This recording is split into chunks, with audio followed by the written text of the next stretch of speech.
सारी चीज़ें देखने के बाद से हमारे लोगों को तो काफ़ी ज़्यादा खुशी होती है कि हमारा एमसी जीत गया। सब बोलते हैं कि वाह भाई, आप तो ग्रेट हो, कमाल कर दिया आपने। लेकिन यून बिल्कुल भी खुश नहीं होती है। वो बोलती है कि आखिर केंशु के शरीर में इतनी ज़्यादा स्पिरिचुअल पावर कहाँ से आई? ये तो कोई कल्टिवेशन भी नहीं कर सकता था, लेकिन उसके बाद भी इसके पास इतनी ज़्यादा स्पिरिचुअल पावर और इतना टॉप लेवल का कल्टिवेशन आखिर कहाँ से आया? यहाँ पर लिन को काफ़ी ज़्यादा गुस्सा आ रहा होता है, प्रिंस लिन को, क्योंकि आखिरकार उसके राज्य का सबसे ज़्यादा ताकतवर व्यक्ति था और वो मारा गया। और ये बात उसे बिल्कुल भी पसंद नहीं आ रही थी। तो वो हमारे एमसी को बोल रहा होता है कि किंचु, आखिर तुम्हारी हिम्मत कैसे हुई तुम्हें उसे खत्म करने की? मैंने तुम्हें कहा था ना रुकने के लिए, तो फिर आकर तुम उस रुकी क्यों नहीं? यहाँ पर हमारा एमसी गुस्से में तो था ही, एकदम तिरछी गुस्से निगाहों से देखता है उसे, क्योंकि सीधी सी बात है, एक तो इन लोगों ने इसे मारने के लिए यहाँ पर एक आदमी को लेकर के आए, उसके बाद भी ये लोग इसे पैसे दिए लड़ाई करने के लिए। और अब जब वो बुढ़ा मर गया तो इन्हें तकलीफ हो रही, जबकि हमारा एमसी मर जाता तो कोई तकलीफ नहीं थी। इसलिए हमारा एमसी एकदम गुस्से में देखता है और अपनी पूरी पावर को अनलेस करने लग जाता है और उसे एक खींच कर मारता है तमाचे, जिसे देखने के बाद से वो बोलता है कि यू बास्टर्ड। तभी हमारा एमसी बोलता है कि एकदम चुप रहो, तुम्हें क्या लगता है हाँ कि मैं क्या हूँ, एक बेवकूफ़? और तुम खुद को समझते क्या हो? तुमने कहा और इसीलिए सिर्फ मुझे रुक जाना चाहिए था। मुझे ऐसा क्यों करना चाहिए था? क्या तुम मेरे लिए कुछ लगते हो जो तुम मुझे रुकने के लिए बोल रहे थे? मैं रुक जाता। तुम पहले मुझे लड़ने के लिए पैसे दे रहे थे, लड़ाना चाहते थे, क्यों? ताकि वो मुझे मार सके। लेकिन जब मैंने उसे मार दिया तो तुम्हें तकलीफ होने लगी है। यहाँ पर लिन बोलता है कि तुम जानते भी हो मैं हूँ कौन? हाँ, मैं ड्रैगन एलिफेंट साम्राज्य का एक बहुत बड़ा राजकुमार हूँ। तुम्हारी हिम्मत कैसे हुई? अगर तुम मुझे इस तरीके से बार बार मारोगे तो तुम्हें जाने नहीं जाने दूंगा, मैं तुम्हें मार डालूंगा। हमारा एमसी को काफ़ी ज़्यादा गुस्सा आता है और बोलता है कि तुम्हें शर्म नहीं आती है? एक देवता की रिस्पेक्ट कैसे की जाती है? तुम एक मामूली इंसान, तुम्हारी इतनी हिम्मत। वो अपनी स्वॉर्ड को निकाल ही रहा होता है, बोल रहा होता है कि लगता है कि तुम्हें पर्याप्त मार नहीं खाई हुई, इसीलिए तुम्हें ये सब कुछ सहना पड़ रहा है। आज मैं तुम्हें इतनी सजा दूंगा कि तुम एक मामूली इंसान हो और मैं एक देवता हूँ, लेकिन उसके बाद भी तुमने मेरी बार बार डिसरिस्पेक्ट की है। तुम्हें मेरी रिस्पेक्ट करना भी नहीं आता है। तुमने मेरी जितनी डिसरिस्पेक्ट की है उसके बदले में तुम्हारे पैर को काटता हूँ। एक ही स्लैश में उसके पूरे के पूरे आधे हिस्से को ही उसके काट देता है पूरी तरीके से, जिसे देखने को तो एकदम हैरान रहता है और बहुत ही ब्रूटल तरीके से काटता है, जिससे वो थोड़ी देर में उसके मुंह में झाग निकलता है और वहीं पे मर जाता है। यहाँ हमारा एमसी बोलता है कि अब तुम्हारी बारी है सेवंथ प्रिंस, तुम भी यहाँ पास में आओ। सेवंथ प्रिंस बहुत ज़्यादा डर जाता है सेवंथ प्रिंस, बिकॉज वो मारना नहीं चाहता है और उसे मालूम था कि हमारा एमसी कितना ताकतवर है। अभी तक तो ये लोग बहुत डिंगे हाँक रहे थे। तो हमारे एमसी आने से पहले वो तुरंत उसकी घुटने टेकने लग जाता है, बोलता है कि मास्टर मास्टर मुझे माफ़ कर दीजिए, मास्टर मुझसे गलती हो गई, मुझे छोड़ दीजिए, प्लीज़ मुझे छोड़ दीजिए। हमारे एमसी बोलता है कि मैं तुम्हें छोड़ दूँ? हाँ, तुमने पहले मुझे लड़ाई के लिए मारने की कोशिश की, पहले तुम मुझे ठग रहे थे, तुमने मुझ पर बहुत ही अत्याचार किया, उसके बाद भी मैंने तुम्हें छोड़ दिया। इसके बाद मैंने तुम्हें सज़ा दी जो कुछ भी तुमने किया। एक देवता की रिस्पेक्ट करना भी नहीं आता है। मैंने तुम्हें कैद किया क्योंकि तुमने मेरी डिसरिस्पेक्ट की थी, उसके बाद भी तुम सुधरे नहीं और तुम मुझे मारने के लिए एक आदमी भी लेकर के आए। जब मैंने उस आदमी से जीत लिया तो भी तुम्हें शांति नहीं हुई और उसके बाद भी तुमने उसे मारने के लिए मुझे पैसे भी दिए, और अब जब वो मर गया तब तुम ये सब कुछ कर रहे हो। हाँ, तुम मुझे बार बार भड़काने की कोशिश कर रहे हो। तुम्हारी इतनी हिम्मत हो चुकी है कि एक बार, दो बार, तीन बार मैंने तुम्हें कई बार माफ़ करने की कोशिश की। यहाँ पर यून आती है और बोलती है कि किंचु, अगर तुम्हारे पास इतनी ज़्यादा स्पिरिचुअल पावर कहाँ से आई? और तुम्हारे पास क्या न्यायुन की मोती के अलावा और भी कुछ है? हाँ, क्या तुम्हारे पास और भी बहुत से खजाना है? आखिर ये सब कुछ हो क्या रहा है? तुम्हारे पास ये सब कुछ आया कहाँ से? तो हमारा एमसी बोलता है कि मैं तुम्हें से ये सब कुछ क्यों बताने वाला हूँ, और इसमें अचानक से तुम्हें दिलचस्पी क्यों होने लगी? हाँ, बकवास, मैं तुम्हें कुछ भी नहीं बताने वाला हूँ। तुम जैसी एक बेकार लड़की जो कि मेरी बहन होकर के भी मेरी रक्षा नहीं कर सकती है, बल्कि तुम्हारे जैसे से दुश्मन ज़्यादा बेहतर है। मैं तुम्हें क्यों बताने लगा भला? तुम तो वैसे मेरा मरा हुआ मुंह देखना चाहती थी ना, तुम्हारे लिए तो मैं मर गया था। ये सुनने के बाद सिम को काफ़ी गुस्सा होता है, बोलता है कि तुम्हारी इतनी हिम्मत, तुम मुझसे इस तरीके से बात कर रहे हो कुंशु, तुमने मुझे डांटने की हिम्मत कैसे की? तो हमारा एमसी बोलता है कि बकवास बंद करो, मैं तुम्हें बार बार रिस्पेक्ट शो कर रहा हूँ और बार बार छोड़ रहा हूँ क्योंकि तुम मेरी बहन हो, लेकिन इसका ये मतलब नहीं है कि तुम कुछ भी करोगे, समझ में आया ना? क्योंकि तुम जैसी लड़की जो कि मेरी दुश्मन होने के लायक है, मैं उसे फिर भी छोड़ रहा हूँ। और एक बात याद रखना, अगर मैं तुम्हें डांट सकता हूँ ना तो मैं तुम्हें काट भी सकता हूँ और पीट भी सकता हूँ।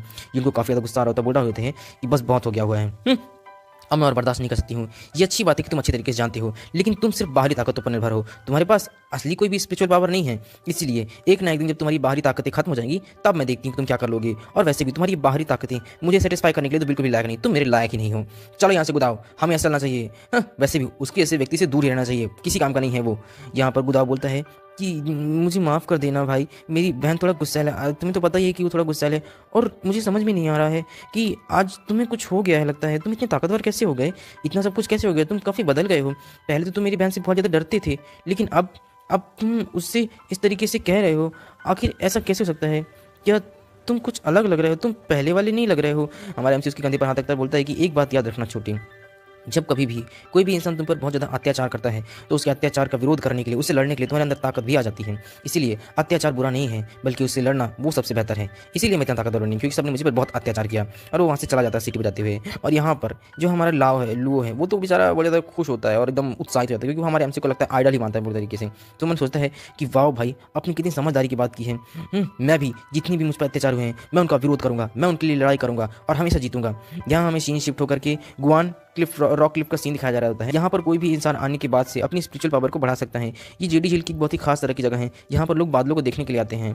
तो बाईजू बोलती है कि बादलों को देखने के लिए, लेकिन इसमें बादलों को देखने लायक अच्छा ही क्या है। तो गुआन बोलता है गाओशिन कि अरे नहीं नहीं, ऐसा नहीं है कि ये कोई खास तरह की जगह नहीं है, ये बहुत ही खास तरह की जगह है, क्योंकि ये कोई मामूली जो बादल नहीं है, बल्कि ये जो वो रूटलेस पूल है ना, उसके वाष्प से बने हुए बादल हैं और इसके अंदर बहुत ही मात्रा में स्पिरिचुअल पावर है। जब कभी भी रूटलेस पूल में हज़ारों सालों से इकट्ठा होते रहते हैं और वाष्पीकृत होते रहते हैं, तब ये बादल बन जाते हैं और ये काफ़ी ठोस हो जाते हैं, क्योंकि इसके अंदर काफ़ी समय से इकट्ठा होने की वजह से स्पिरिचुअल पावर बहुत ज़्यादा होती है। इसीलिए कोई भी इंसान यहाँ कल्टिवेशन करके या फिर इस रास्ते पर चल करके बहुत ही ज़्यादा ताकतवर हो सकता है। इतना ही नहीं, बल्कि इसके अंदर महान दाव की ताकत भी है। मैंने तो ये भी सुना हुआ है कि जो प्राचीन सम्राट है 3 यून हैं, वो एक बार यहाँ पर बादलों को देखने आए थे और ऐसा कहा जाता है कि यहीं जाने के बाद से वो सम्राट बनने के रास्ते पर निकल गए थे। और वो देखिए, वो रहा, यहीं पर है जी सब कुछ हुआ था और यहीं पर है जहाँ पर आड़ू का फल भी बांटने वाली है लेडी झील की सेंट। और वो काफ़ी ज़्यादा खुश होता है। तो हमारे अंशी बोलता है कि अच्छा, वो एकदम निगाहों से देखता है, तो किसी और को नहीं देखता, बल्कि जो किरण होता है ना, सेंट किरण और लेडी सेंट होती है, वो दोनों आपस में खड़े होते हैं, सारी बातें किए जा रहे होते हैं कि अरे वाह, सेंट किरण और देखो जेडी झील की सेंट कितनी सुंदर लग रही है ना। हाँ, दोनों के दोनों वाकई में काफ़ी अच्छे लग रहे हैं। दोनों की जोड़ी हेवन ने बनाई हुई है, काफ़ी कमाल की है। हाँ, इस बात तो लगता है सेंट किरण ही उसके साथ स्नान करेंगे और वो नहीं पसंद करेंगी, वो बहुत ताकतवर भी हैं। हाँ, सही कहा। सो एक बूढ़ा व्यक्ति बोलता है कि अरे ज़रूरी नहीं है, एंशियन गेट से 3 सन ऑफ गॉड भी आए हुए हैं और ड्रैगन एलिफेंट का एक राज्य का एक राजकुमार आया हुआ है और मून डायनेस्टी जैसे इतनी ताकतवर लोग भी आए हुए हैं। तो दूसरा बोलता है कि क्या कहा, सेंट किरण को शायद तुम जानते नहीं कि कितने ताकतवर हैं, तुम उनके बारे में कुछ नहीं जानते इसलिए सब कुछ बोल रहे हो। वो बहुत ताकतवर हैं। मैंने तो सुना हुआ है कि वो प्रोटोस कबीले के सबसे ज़्यादा ताकतवर हैं। जो पिछली पीढ़ी के सेंट था ना, उनसे दुगना ताकतवर, उनके बराबर इस दुनिया में कोई भी नहीं है। और वो ड्रैगन लुआंग का ड्रैगन एलिफेंट का जो राजकुमार है, वो तो किसी भी काम का नहीं है। और अगर तुम सन ऑफ गॉड की बात करो, जो कि हेवन गेट से आए हुए हैं, उनके बारे में तो कुछ कहो ही मत, उनसे भी अधिक शक्तिशाली है, मैंने सुना हुआ है सेंट किरण। इसीलिए मुझे नहीं लगता है कि तुम्हें इस तरीके से कहना चाहिए। तो एक बोलता है कि अच्छा ऐसा है।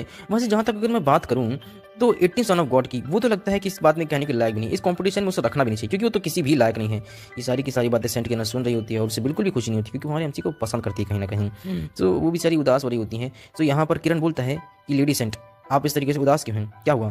क्या आप लोगों की बात सुन करके दुखी हैं? मुझे लगता है कि जिस बारे में बात कर रहे हैं उस बारे में क्या अभी महसूस करती हैं? तो सेंट बोलती है, लेडी सेंट, कि हाँ, मुझे भी लगता है कि वो लोग गलत बोल रहे हैं। 18 सन ऑफ गॉड ऐसे नहीं है जैसा वो बोल रहे हैं, वो बहुत ताकतवर और बहुत ही अच्छे किस्म के इंसान है, इन्होंने गलत बोला। सेंट किरण बोलता है कि नहीं, मैं 18 सन ऑफ गॉड की बात नहीं कर रहा हूँ। मेरे ख्याल से मैं उन बारे में बात कर रहा हूँ जो लोग बोल रहे हैं कि हम दोनों एक दूसरे के साथ में होने के बिल्कुल लायक हैं। और वैसे भी वो तो हम दोनों की किसी काम का नहीं है, वो किसी लायक नहीं, इसलिए उसके बारे में बात मत करो।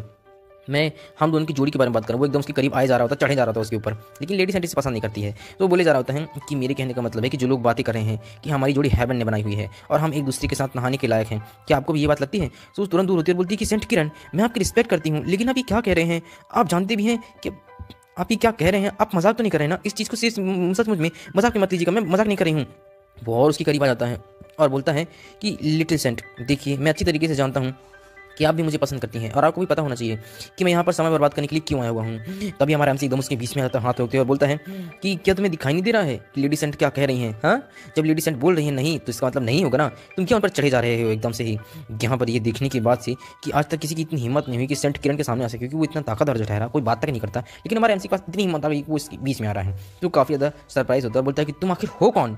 हाँ, तो हमारा एमसी बोलता है कि मैं हूँ 18 son of God heaven gate से। तुम मेरे बारे में ही बात कर रहे थे ना? वैसे तुम्हारे बारे में तो कुछ खास नहीं, लेकिन मैं बहुत खास तरह का व्यक्ति हूँ, मैं एक गॉड हूँ और तुम एक सिर्फ कबीले के आदमी हो और कुछ भी नहीं। तुम्हारा एक बेकार सा सेक्ट है, लेकिन मैं एक देवता हूँ, मैं तुमसे काफ़ी ज़्यादा ताकतवर हूँ। सेंट किरण बोलता है कि अच्छा, तो तुम हो 18 सन ऑफ गॉड। मैंने तो सुना हुआ है कि तुम्हारे जैसा बेकार कूड़ा कबाड़ा किसी भी काम का नहीं है, गॉड होने के नाम पर तुम एक कलंक हो।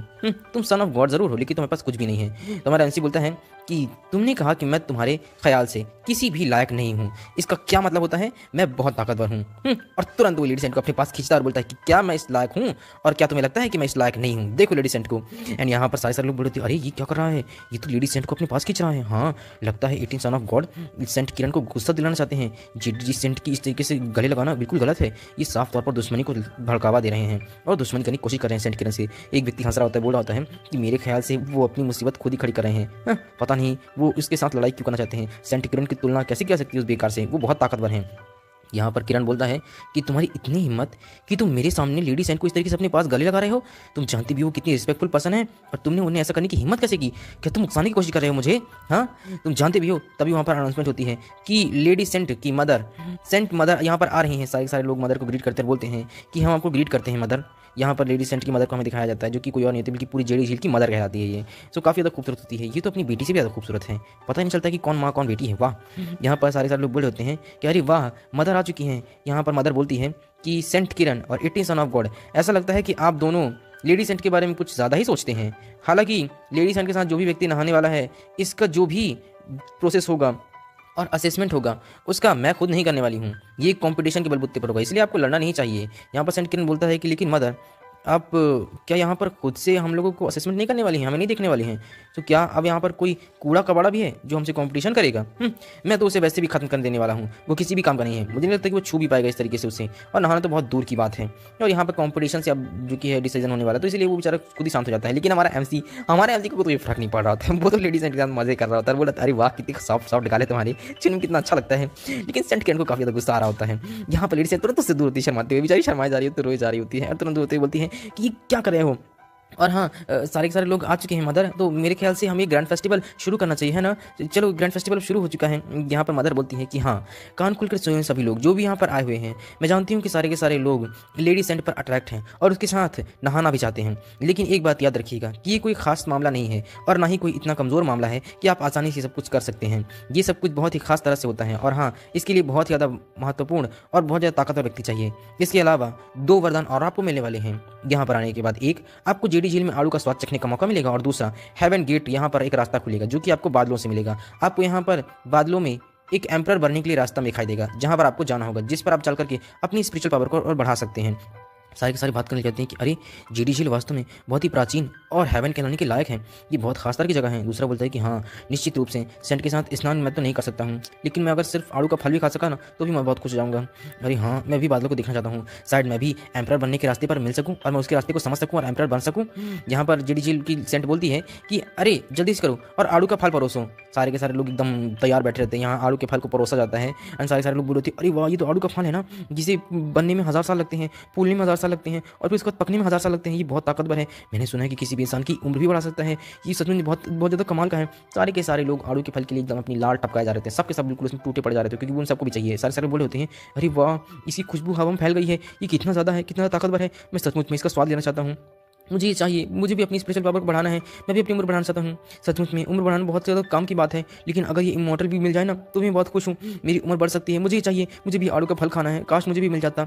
यहाँ पर मदर बोलती है कि मैं जानती हूँ कि हर कोई आड़ू के फल को खाना चाहता है, लेकिन एक बात याद रखिए कि यहाँ पर सिर्फ 18 ही आड़ू के फल हैं, जिसमें से हर किसी व्यक्ति को एक खास तरह की दवाओं से बनाया गया है, इसलिए ये बेहद कीमती है, हर व्यक्ति इसे नहीं हासिल कर सकता। जो भी एम्परर बनने के इस रास्ते को समझ पाएगा, हेवन गेट को समझ पाएगा, वो इसे खाने के लायक होगा। इस आड़ू के फल में हज़ारों सालों से जेडी झील की जितनी भी कीमती पवित्र जड़ी बूटियां हैं, हेवंस हैं, जो कुछ भी है, सारी की सारी स्पिरिचुअल पावर इसके अंदर मिली हुई है, और खास तरह की कई सारी दवाएं हैं। इसके अलावा जो ये बड़ा वाला आड़ू का फल है ना, इसका अगर आप छोटा सा हिस्सा भी खा लेते हैं तो कोई भी इंसान इमॉर्टल तक हो सकता है, लेकिन सिर्फ आधा। एक व्यक्ति बोलता है कि क्या कहा आधा इमॉर्टल, अगर मैं इसे खा पाया तो मैं आधा इमॉर्टल हो जाऊंगा, मुझे एक नई जिंदगी मिल जाएगी, ये तो बहुत शक्तिशाली है ना। दूसरा बोलता है कि ये अफसोस की बात है कि हम लोग ये जादुई फल खाने का मौका नहीं मिलेगा, और नो हम बहुत ज़्यादा ताकतवर नहीं है। मैंने सुना हुआ है कि सेंट किरण, लुओ यून और लुओ गुदाव यहाँ पर बहुत ज़्यादा शक्तिशाली लोग भी आए हुए हैं, जब इस कॉम्पिटिशन में ये लोग हिस्सा ले रहे हैं तो हम तो इस कॉम्पिटिशन में हिस्सा लेने के लायक ही नहीं है। यहाँ पर बाईजी बोलती है कि अरे वाह क्या बात है, इमॉर्टल फल, मैं तो इसे कब से खाना चाहती थी, अगर मैं आधी भी इमॉर्टल हो जाती हूँ ना तो मैं बहुत खुश रहूँगी, मैं कितनी दिनों से खाना चाहती हूँ, मुझे चाहिए। यहाँ हमारा एमसी बोलता है कि कुछ ज़्यादा ही एम्बिशियस लगती है ये, बेवकूफ़ी से लगता है सच में खा पाएगी। यहाँ पर वो बोले जा रही थी भाई मुझे ये खाना है, मुझे ये खाना है, उसकी तो बिल्कुल लाट टपकी जा रही होती है।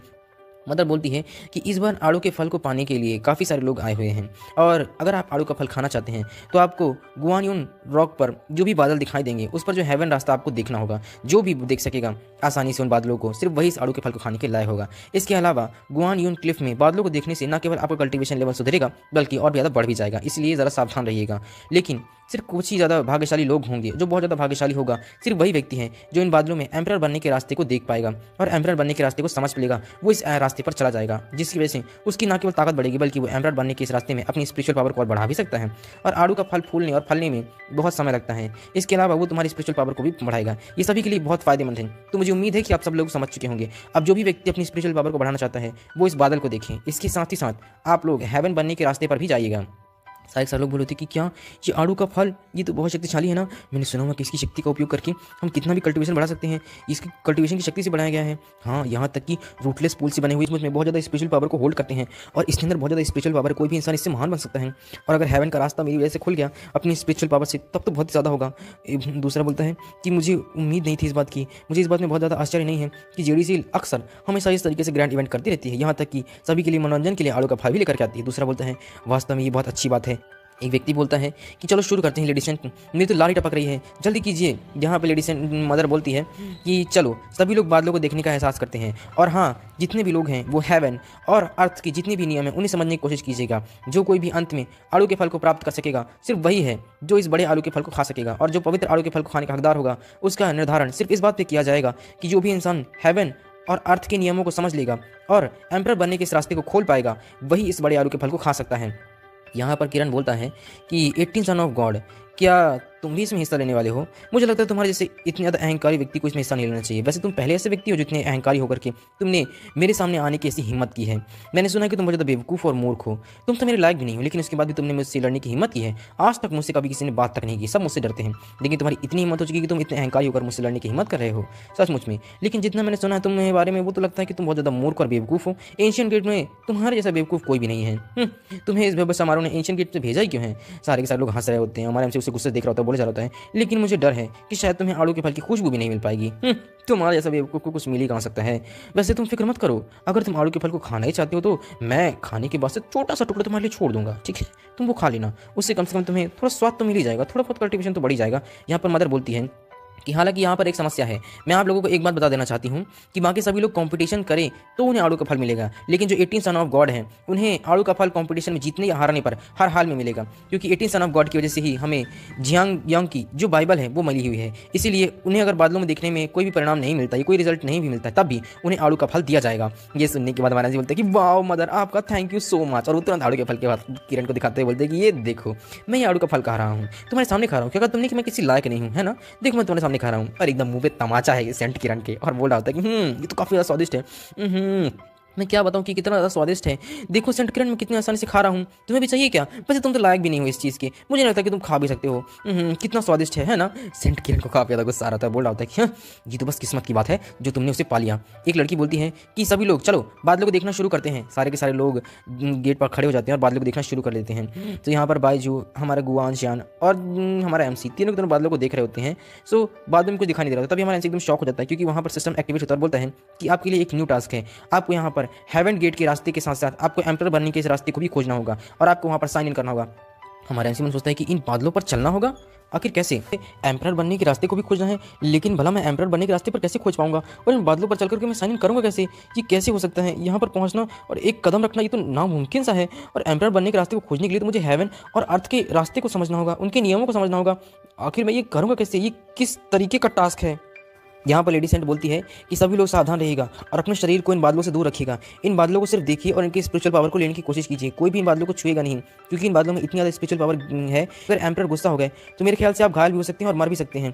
यहाँ पर सारे के सारे लोग सिर्फ इन बादलों को देखिए और अपनी स्पिरिचुअल पावर को बढ़ाइए, लेकिन कोई भी इन बादलों को छुए नहीं, क्योंकि ये सिर्फ एक बात है कि यहाँ पर सम्राट बनने का रास्ता यानी कि एम्परर बनने का एक रास्ता है जिसे आप लोग अपना करके आगे जा सकते हैं। लेकिन यहाँ पर जो पुराने एम्परर है वो भी रहते हैं और इन बादलों में अपना कल्टिवेशन करते हैं, इसलिए ज़रा सावधान रहिएगा। बादलों के सामने उन्हें देखना काफ़ी अच्छी बात हो सकती है, जिससे आपकी स्पिरिचुअल पावर बढ़ सकती है, लेकिन अगर आपने बादलों को किसी भी तरीके से छूने की कोशिश की तो आप मर भी सकते हैं। हालांकि ये स्थिति लगभग असंभव है, इसीलिए आप लोग ज़रा सावधान रहिएगा। हमारा MC एकदम देखकर शौक रहता है कि बताओ इन बादलों को छुएगा और असाइन इन कैसे करेगा जब इनको छू ही नहीं सकते हैं। वो सोच रहा होता है कि क्या तभी केवल सिर्फ एम्परर बनने के रास्ते को ही समझा सकता है, तो फिर मैं आखिर यहाँ पर जाऊँगा कैसे? एम्परर बनने के रास्ते को कैसे समझूंगा? इन बादलों को छूना तो बहुत ज़्यादा मुश्किल बात है। तभी आसमान से बहुत ज़्यादा स्पिरिचुअल एनर्जी रिलीज होने लगती है। तो ये कोई और नहीं होता है बल्कि एम्परर बनने के रास्ते को समझने के लिए हेवन और अर्थ के यहाँ पर ये सेंट किरण होता है जो अपनी स्पिरिचुअल पावर को रिलीज़ कर रहा होता है। यहाँ पर लेडी मदर बोलती है सेंट मदर कि लगता है कि तुम हेवन और अर्थ के नियमों को समझने की कोशिश कर रहे हो। तुम जल्दी समझ गए, देखो तुम्हारे अंदर की स्पिरिचुअल पावर कितनी ज़्यादा है, बढ़ रही है और रिलीज़ भी हो रही है। यहाँ पर सेंट किरण बोलता है कि क्या बात है, इतना जल्दी समझ गया। और 18 सन ऑफ गॉड, मुझे उम्मीद है कि तुम भी आसानी से समझ पाओगे, है ना। तुम जैसे बेकार लोग वैसे समझने के लायक तो नहीं है। मुझे लगता है कि तुम्हें अपना सिर्फ मजाक बनाना ही आता है। देखो मैंने इतना जल्दी कर लिया, लेकिन तुम अब तक नहीं कर पाए। यहाँ हमें दिखाया जाता है कि हेवन और अर्थ के रास्ते को सिर्फ सेंट किरण ने नहीं बल्कि यून ने भी समझ लिया होता है। उसकी भी स्पिरिचुअल पावर रिलीज होने लग जाती है। सो मदर बोलती है कि वाह, आपने भी समझ लिया मिस लुओ यून, आपको भी बधाई हो, आपने भी इसके रास्ते को समझ करके अपनी स्पिरिचुअल पावर को बढ़ा लिया है। क्या बात है। यहाँ पर हमें दिखाया जाता है कि लुओ की भी स्पिरिचुअल पावर रिलीज होने जाती है, क्योंकि उसने भी हेवन और अर्थ के रास्ते को समझ लिया है। सारे के सारे लोग बोल रहे थे अरे वाह बहुत बढ़िया, देखो यहाँ पर 3 लोगों ने हेवन के रास्ते को समझ लिया है, इनकी ताकत तो बहुत ज़्यादा है। हाँ सचमुच में ये तो लुओ परिवार का लुओ गुदा है ना। हाँ मैंने सुना हुआ है कि इसका जन्म बहुत अजीब तरीके से हुआ है, इसीलिए ये बहुत ताकतवर है। जन्म लेने के बाद से इसने हेवन और अर्थ के नियम को समझ लिया। सचमुच में ये तो बहुत कमाल की बात है, इतनी कम उम्र में ऐसा कर पाना। लुओ काफ़ी ज़्यादा खुश होता है अपनी तारीफ से। यहाँ पर मदर बोल रही होती कि क्या बात है, एक साथ 3 लोगों ने रास्ता देखने की हिम्मत की, ये कुछ ऐसा है जैसे जेडी झील में 10,000 सालों में कभी कोई नहीं कर पाया है। वाकई में बहुत कमाल की बात है। बाजू एकदम हैरान रहती है कि आखिर ये हो क्या रहा है, उन दोनों ने क्यों नहीं समझा, उसके पास क्या स्पेशल पावर नहीं है।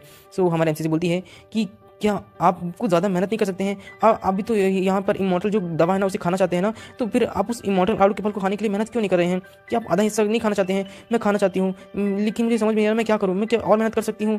यहाँ पर हमारा एमसी बोलता है कि कोई भी फ़ायदा नहीं है, इसका पता लगाना चाहते हो तो कोई फ़ायदा नहीं है, क्योंकि तुम ये नहीं कर पाओगी, ये मुद्दा तुम्हारे लिए नामुमकिन है, बेफालतू में कोशिश मत करो। बाकी सारे लोगों की स्पेशल पावर रिलीज़ होने लग गई है, लेकिन हमारी नहीं रिलीज़ हो रही है। लगता है हमने हेवन और अर्थ के रास्ते कब तक समझा नहीं है। मैं भी यही समझने की कोशिश कर रहा हूँ, मुझे कुछ समझ में नहीं आ रहा है। यहाँ हमारा एमसी मन में सोच रहा होता है कि आखिर ये कैसे हो सकता है कि मैं यहाँ पर इन सब नियमों को समझ करके एक एम्परर का रास्ता खोल सकूँ।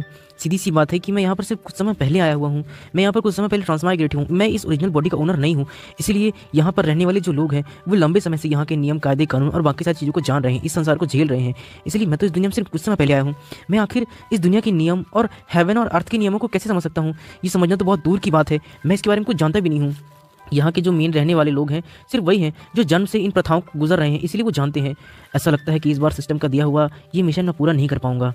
हाँ मुझे नहीं लगता कि मुमकिन है। तभी बाइजू बोलती है कि आखिर ये सब कुछ क्या हो रहा है किंशु, तुम कुछ क्यों नहीं करते हो। हाँ तुम तो इतनी ज़्यादा इंप्रेसिव हो ना, तुम्हारे पास तो इतनी ताकत है, कितना कुछ कर चुके हो, तो फिर आखिर तुम हेवन का रास्ता क्यों नहीं खोलते, तुम कुछ क्यों नहीं करते हो। हाँ सचमुच में तुम किसी भी काम की नहीं हो, एकदम बेकार हो। हमारा एमसी गुस्सा आ जाता है तो बोलता है कि बकवास बंद करो, हाँ मुझसे नहीं हो रहा है। अगर तुम्हें लगता है कि तुम कर सकती हो तो जाओ तुम करो ना, मुझे क्यों बोल रही हो, जाओ जाके बढ़ो आगे बढ़ो।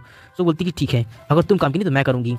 वैसे मुझे वो आड़ू का फल खाना है। वो जाने लग जाती है और काफ़ी ज़्यादा खुश होती है। लेकिन जैसे ही वो हेवन के रास्ते पर जाती है उसकी स्पिरिचुअल पावर रिलीज़ होने लग जाती है और उसने काफ़ी सारे नियमों को समझ लिया था। इसकी स्पिरिचुअल पावर काफ़ी ज़्यादा रिलीज़ हो रही है। तो सारे बोल रहे होते हैं कि अरे ये क्या है, कोई भी ऐसे इंसान वहाँ पर नहीं जा सकता है जिसके लिए मनाई हो, ये वहाँ पर क्या कर रही है और वो घूंघट पहने हुए लड़की कौन है, उसकी ज़्यादा स्पिरिचुअल पावर कितनी ज़्यादा रिलीज़ हो रही है। सारे लोग बोल रहे होते हैं अरे ये क्या है, लगता है कि वो 18 सन ऑफ गॉड की नौकरानी जो उसके बगल में खड़ी थी ना, आखिर उसकी नौकरानी के पास इतनी ताकत कहाँ से आई। दूसरा बोलते हैं क्या एक नौकरानी इतनी ताकतवर है, लेकिन नौकरानी का वहाँ जाना तो बिल्कुल मना है ना। जो यहाँ पर आया हुआ है और जिसे इन्विटेशन मिला है सिर्फ वही ऐसा कर सकता है। मुझे कुछ भी समझ में नहीं आ रहा है आखिर ये हो क्या रहा है। सारे के सारे लोग बोल रहे होते हैं यहाँ पर हमारी बाइजू की स्पिरिचुअल पावर इतनी ज़्यादा रिलीज़ हो रही होती है कुछ कहने की नहीं, क्योंकि उसने जो हेवन और अर्थ का नियम है उसे काफ़ी ज़्यादा अच्छे तरीके से समझ लिया होता है। सारे बोल रहे होते हैं कि क्या ये 18 सन ऑफ गॉड की नौकरानी है, ये इतनी जल्दी हेवन और अर्थ के नियम को कैसे समझ गई, क्या सचमुच में वो एक नौकरानी है, आखिर कैसे हो सकता है। हाँ हमारा एमसी भी एकदम शॉक रहता है कि ये क्या है, मतलब हमारा एमसी इस तरीके से नहीं समझ पाया है, लेकिन एक नौकरानी होते भी समझ गई, इतनी ज़्यादा स्पिरिचुअल पावर है उसके पास। सो वो बोल रहा होता है कि आखिर ये कैसे हो सकता है, तुम इतनी ज़्यादा ताकतवर हो, ये तो नामुमकिन। बाइजू मुस्कुराती क्योंकि ऑलरेडी वो एक डीमन है, वो नियम के बारे में कैसे नहीं जानेगी यहाँ पर, और ऑलरेडी वो बहुत ताकतवर भी है। सारे लोग बोल रहे थे वाह बाप रे, उसने हेवन और अर्थ के 3 नियमों को समझ लिया, वो तो लगभग लुओ के भी बराबर आ गई है ना। हाँ सही कहा, वो इतनी ज़्यादा ताकतवर है कि लगता है कि स्टूडेंट कैंडी भी उसके सामने कुछ भी नहीं है। अरे रे उसकी सुंदरता देखो, वो किसी भी एंगल से एक नौकरानी नहीं लगती है, वो तो ऐसा लगता है जैसे कि कोई बहुत ताकतवर इंसान हो। हाँ वो 18 सन ऑफ गॉड की नौकरानी है, नहीं उसके पास इतनी ताकत कैसे हो सकती है, इतनी ज़्यादा स्किल्ड लेडी। यहाँ पे हमारा एमसी बोल रहा होता है कि वाह बहुत खूब कमाल कर दिया, देखा सेंट किरण है, तुमने सिर्फ 2 नियम को समझे, लेकिन मेरी नौकरानी ने इतना ज़्यादा नियम को 3 नियम को समझ लिया। उसने इतनी मेहनत की और इतनी मेहनत करने पर भी तुम्हें कुछ नहीं मिला, लेकिन देखो वो तुमसे ज़्यादा ताकतवर है, एक नौकरानी। यहाँ पर किरण को काफ़ी ज़्यादा गुस्सा आ रहा होता है सेंट किरण को, और यहाँ पे वो बोले जा रहा होता है हमारा एमसी कि हाँ कुछ भी करने की ज़रूरत ही नहीं है, देखो एक नौकरानी वो भी इतने ज़्यादा नियमों को समझ गई, लेकिन ये सेंट किरण तो और भी ज़्यादा बेकार है। सेंट किरण को गुस्सा आ रहा होता है और तिरछी नजर देखता है कि आखिर ये औरत है कौन, आखिर एक नौकरानी एक सेंट से इतनी ज़्यादा ताकतवर कैसे हो सकती है, कुछ ना कुछ तो गड़बड़ है, ऐसा कैसे हो सकता है, क्या सचमुच में इसके पास इतनी ज़्यादा काबिलियत है, ये तो चौंकाने वाली बात है। एक मिनट, ये कुछ जानी पहचानी सी लग रही है ये लड़की, कुछ तो गड़बड़ है। यहाँ हमारा अंशी बोल रहे थे कि अरे वाह क्या बात है, सभी को कंग्रेचुलेशन, अब मुझे कुछ भी करने की जरूरत ही नहीं है, अब मैं अपनी नौकरानी को तुम लोगों से निपटने के लिए छोड़ सकता हूँ। वैसे भी मेरी नौकरानी मुझसे ज़्यादा ताकतवर ही है, हाँ, तो मुझे नहीं लगता है कि मुझे कुछ करना चाहिए, वरना मुझे सब लोग गुंडा समझेंगे। मैंने ही तो सब कुछ सिखाया, तो मैं तो उससे वैसे भी ताकतवर हूँ ही। यहाँ पर किरण को काफ़ी ज़्यादा गुस्सा आ रहा होता है, बोल रहे थे कितना बेशर्म इंसान है, सचमुच में मुझे यकीन नहीं हो रहा है तुम्हारे जैसा एक घटिया टाइप का इंसान, आखिर ये कैसे हो सकता है कि एक नौकरानी एक सेंट से ज़्यादा हार सकती है, वो कैसे ताकतवर इतना हो सकती है, मैं ये बर्दाश्त नहीं कर सकता हूँ। वो अपने पास से एक पिल को निकालता है और उस पिल को खाने वाला था, तभी सब लोग बोल रहे थे कि एक मिनट, ये तो एलाइटमेंट पिल है ना, ये यहाँ पर क्या कर रही है, आखिर ये इसे खा के क्या करने वाले हैं, ये तो चीटिंग है, ये तो किसी भी इंसान को हेवन और अर्थ के नियमों को समझने में ताकत देती है ना, हाँ, और बहुत ही कम समय में समझा सकती है, ये हज़ारों गुना ताकत को बढ़ा सकती है। वो उसे देख रहा होता है और सारे लोग बोल रहे थे कि सेंट किरण वास्तव में ये चीज़ ऐसे इस्तेमाल करने वाले हैं, सचमुच में ये तो चीटिंग है ना, हाँ, ये धोखा देने वाली बात है, ये सही नहीं है। सेंट किरण ऐसे कैसे कर सकते हैं, उन्हें खुद से हेवन और अर्थ के नियमों को समझना चाहिए, ना कि एलाइटमेंट पिल का इस्तेमाल करना चाहिए। यहाँ पर हमारा सेंट किरण बोलता है कि बेईमानी, किस तरीके की बेईमानी, मेरे पास सामान है तो मैं भला उसका इस्तेमाल क्यों ना करूं अपने आप को आगे बढ़ाने के लिए, तुम्हारे पास भी सामान था तो तुम भी इस्तेमाल करो, मुझे इसमें कोई दिक्कत नहीं है, वैसे भी मैं इन नियमों को समझना चाहता हूं, तो सीधी सी बात है, मैं अगर अपनी ताकत बढ़ाना चाहता हूं तो इसमें कुछ बुराई तो नहीं है। सारे लोग बोल रहे होते हैं कि ओ नो, मैं अगर इसे खरीदना भी चाहूँ ना तो भी नहीं खरीद सकता हूँ। दूसरा बोलता है कि इतनी ज़्यादा कीमती गोली कोई भी इंसान अगर चाहे तो इससे हेवन के नियमों को भी आसानी से समझ सकता है, लेकिन ये बहुत कीमती है, ये सिर्फ किरण प्रोटोस जैसी प्रजाति के लोग ही ले सकते हैं, हाँ, अगर हम 10 जन्म भी ले लेना तो भी हम ये नहीं कर पाएंगे। यहाँ पर वो उसे निगल लेता है, जिससे उसकी स्पिरिचुअल पावर और ज़्यादा बढ़ जाती है और भी ज़्यादा तेजी से रिलीज होने लग जाती है, क्योंकि उसने हेवन के और नियम को समझ लिया होता है। लेकिन इसी बात से यहाँ पर सारे के सारे कॉम्पिटिशन में तो लगे हुए हैं एम्परर बनने के लिए और अपनी ताकत को दिखाने के लिए। सो यहाँ पर यून भी अपनी कॉम्पिटिशन में लगी हुई होती है। सो यून बोल रही होती है कि आखिर कैसे हो सकता है, एक एलाइटमेंट की गोली, कितनी भयानक बात है, तुम चीटिंग कर रहे हो। तभी वो गुड़ाव से बोलती है, क्योंकि उसके पास खुद की ताकत है नहीं, सो वो बोलती है गुड़ाव आखिर सब कुछ हो क्या रहा है, तुम अपनी पूरी पावर को रिलीज करो जितना जल्दी हो सके, क्योंकि तुम जन्मजात यहाँ पर एलाइटमेंट पावर से रिलीज कर सकते हो, और जन्मजात तुम्हारे पास एक एलाइटमेंट पावर है, इसलिए तुम्हें उसे छिपाने की कोई जरूरत नहीं है, अपनी जितनी पावर है सारी रिलीज करो और खत्म करो इस मामले को, तुम एम्परर बनोगे। सो बोलती है कि लेकिन दीदी हम लोग अपनी ताकत को दिखा नहीं सकते हैं ना, हमारे परिवार के नियम के हिसाब से इस तरीके से नहीं कर सकते हैं, और मैं बहुत थक गया हूँ। सो बोलती कि नहीं, हम दिखाएंगे, रिलीज करो अपनी ताकत को। मैं उस किंशु को इस तरीके से हारने नहीं दे सकती हूँ, ये नामुमकिन है, एलाइटमेंट पर वो कब्जा नहीं कर सकता है, तुम्हें किसी भी तरीके से ये एलाइटमेंट पर कब्जा करना होगा किंशु के, मेरा मैं नहीं जीत सकती हूँ, मैं किसी भी कीमत पर उसे जीतने नहीं दूंगी। सो बोलता है कि ठीक है दीदी, अगर आप यही सब कुछ करना चाहिए तो ठीक है, मैं करने को तैयार। वो अपनी आँख बंद करता है और अपनी आँख खोलता है, तुरंत अपनी पूरी पावर को रिलीज करने लग जाता है, और उसकी पावर सच में बहुत ही ज़्यादा होती है।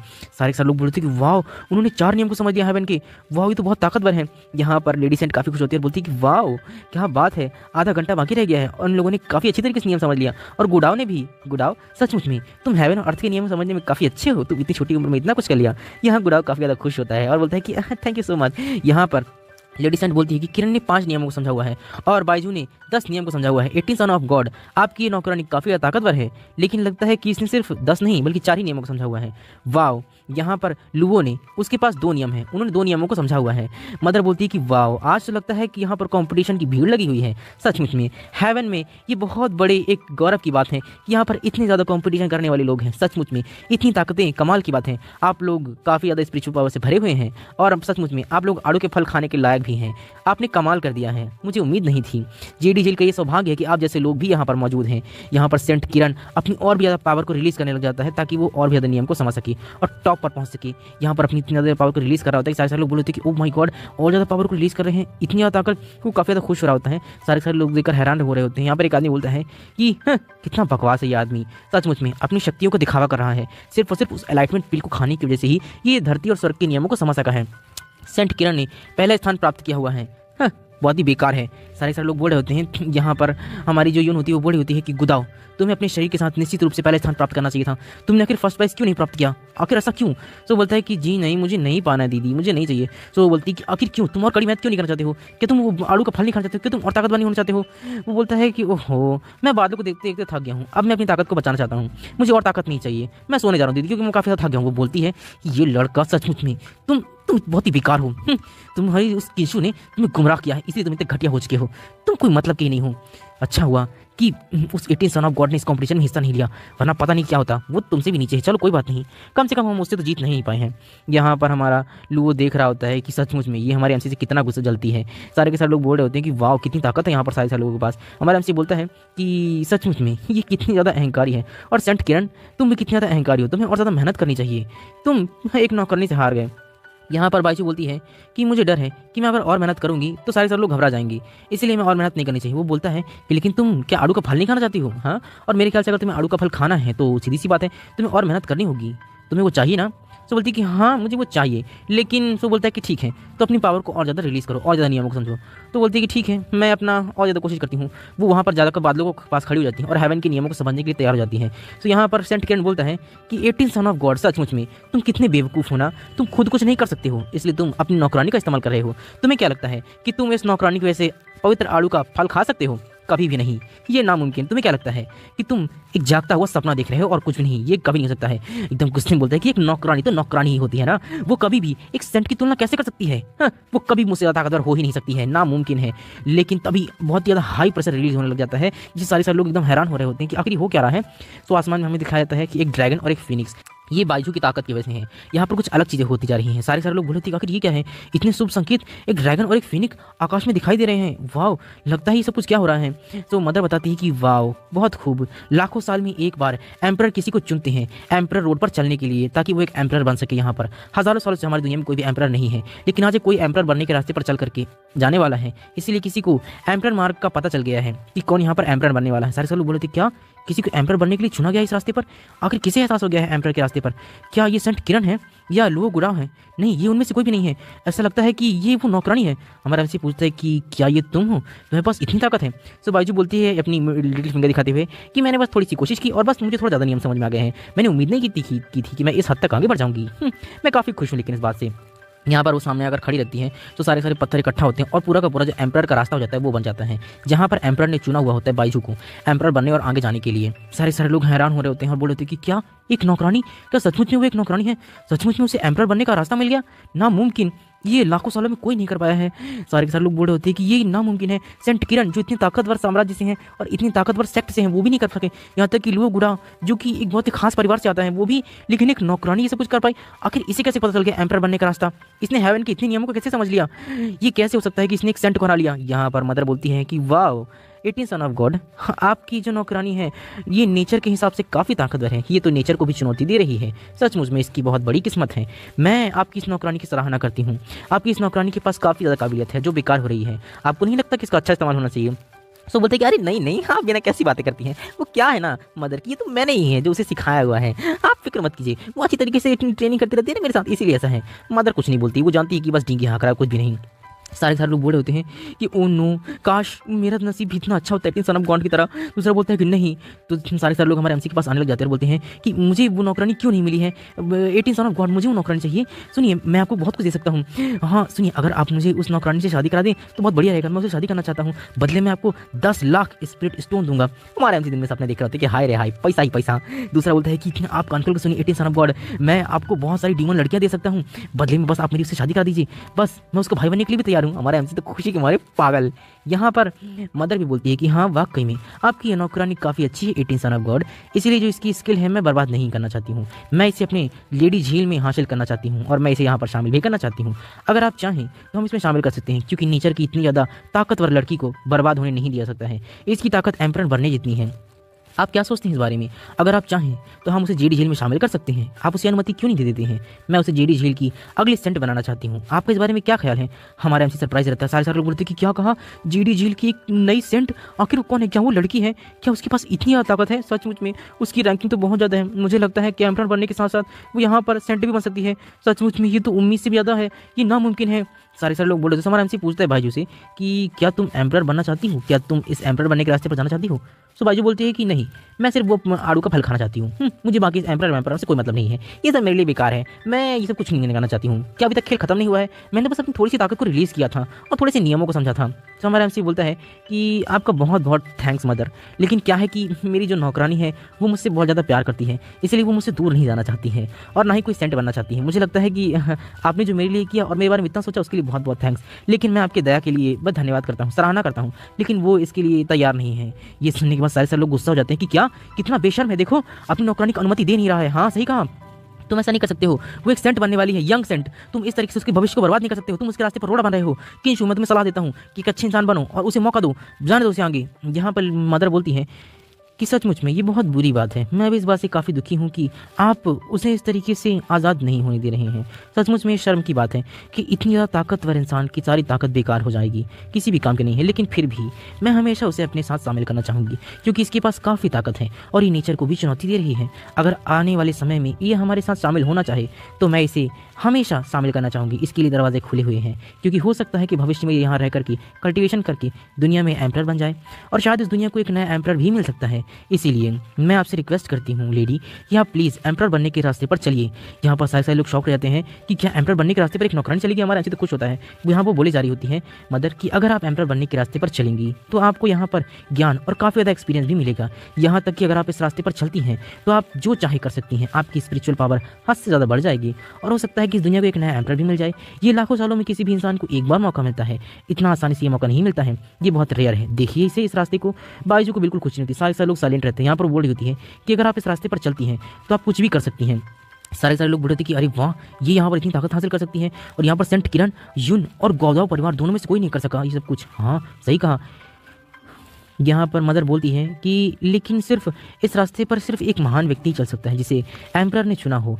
अगर एम्परर का चुना हुआ व्यक्ति इस रास्ते पर चलता है तो इसका मतलब है कि उसे एम्परर ने आने वाले समय में एम्परर बनने के लिए चुना हुआ है, क्योंकि इस रास्ते पर कई सारे जितने भी पुराने एम्परर हैं वो सारे के सारे हैं और तो और उनके पास डिवाइन पावर्स भी हैं जो असाधारण हैं।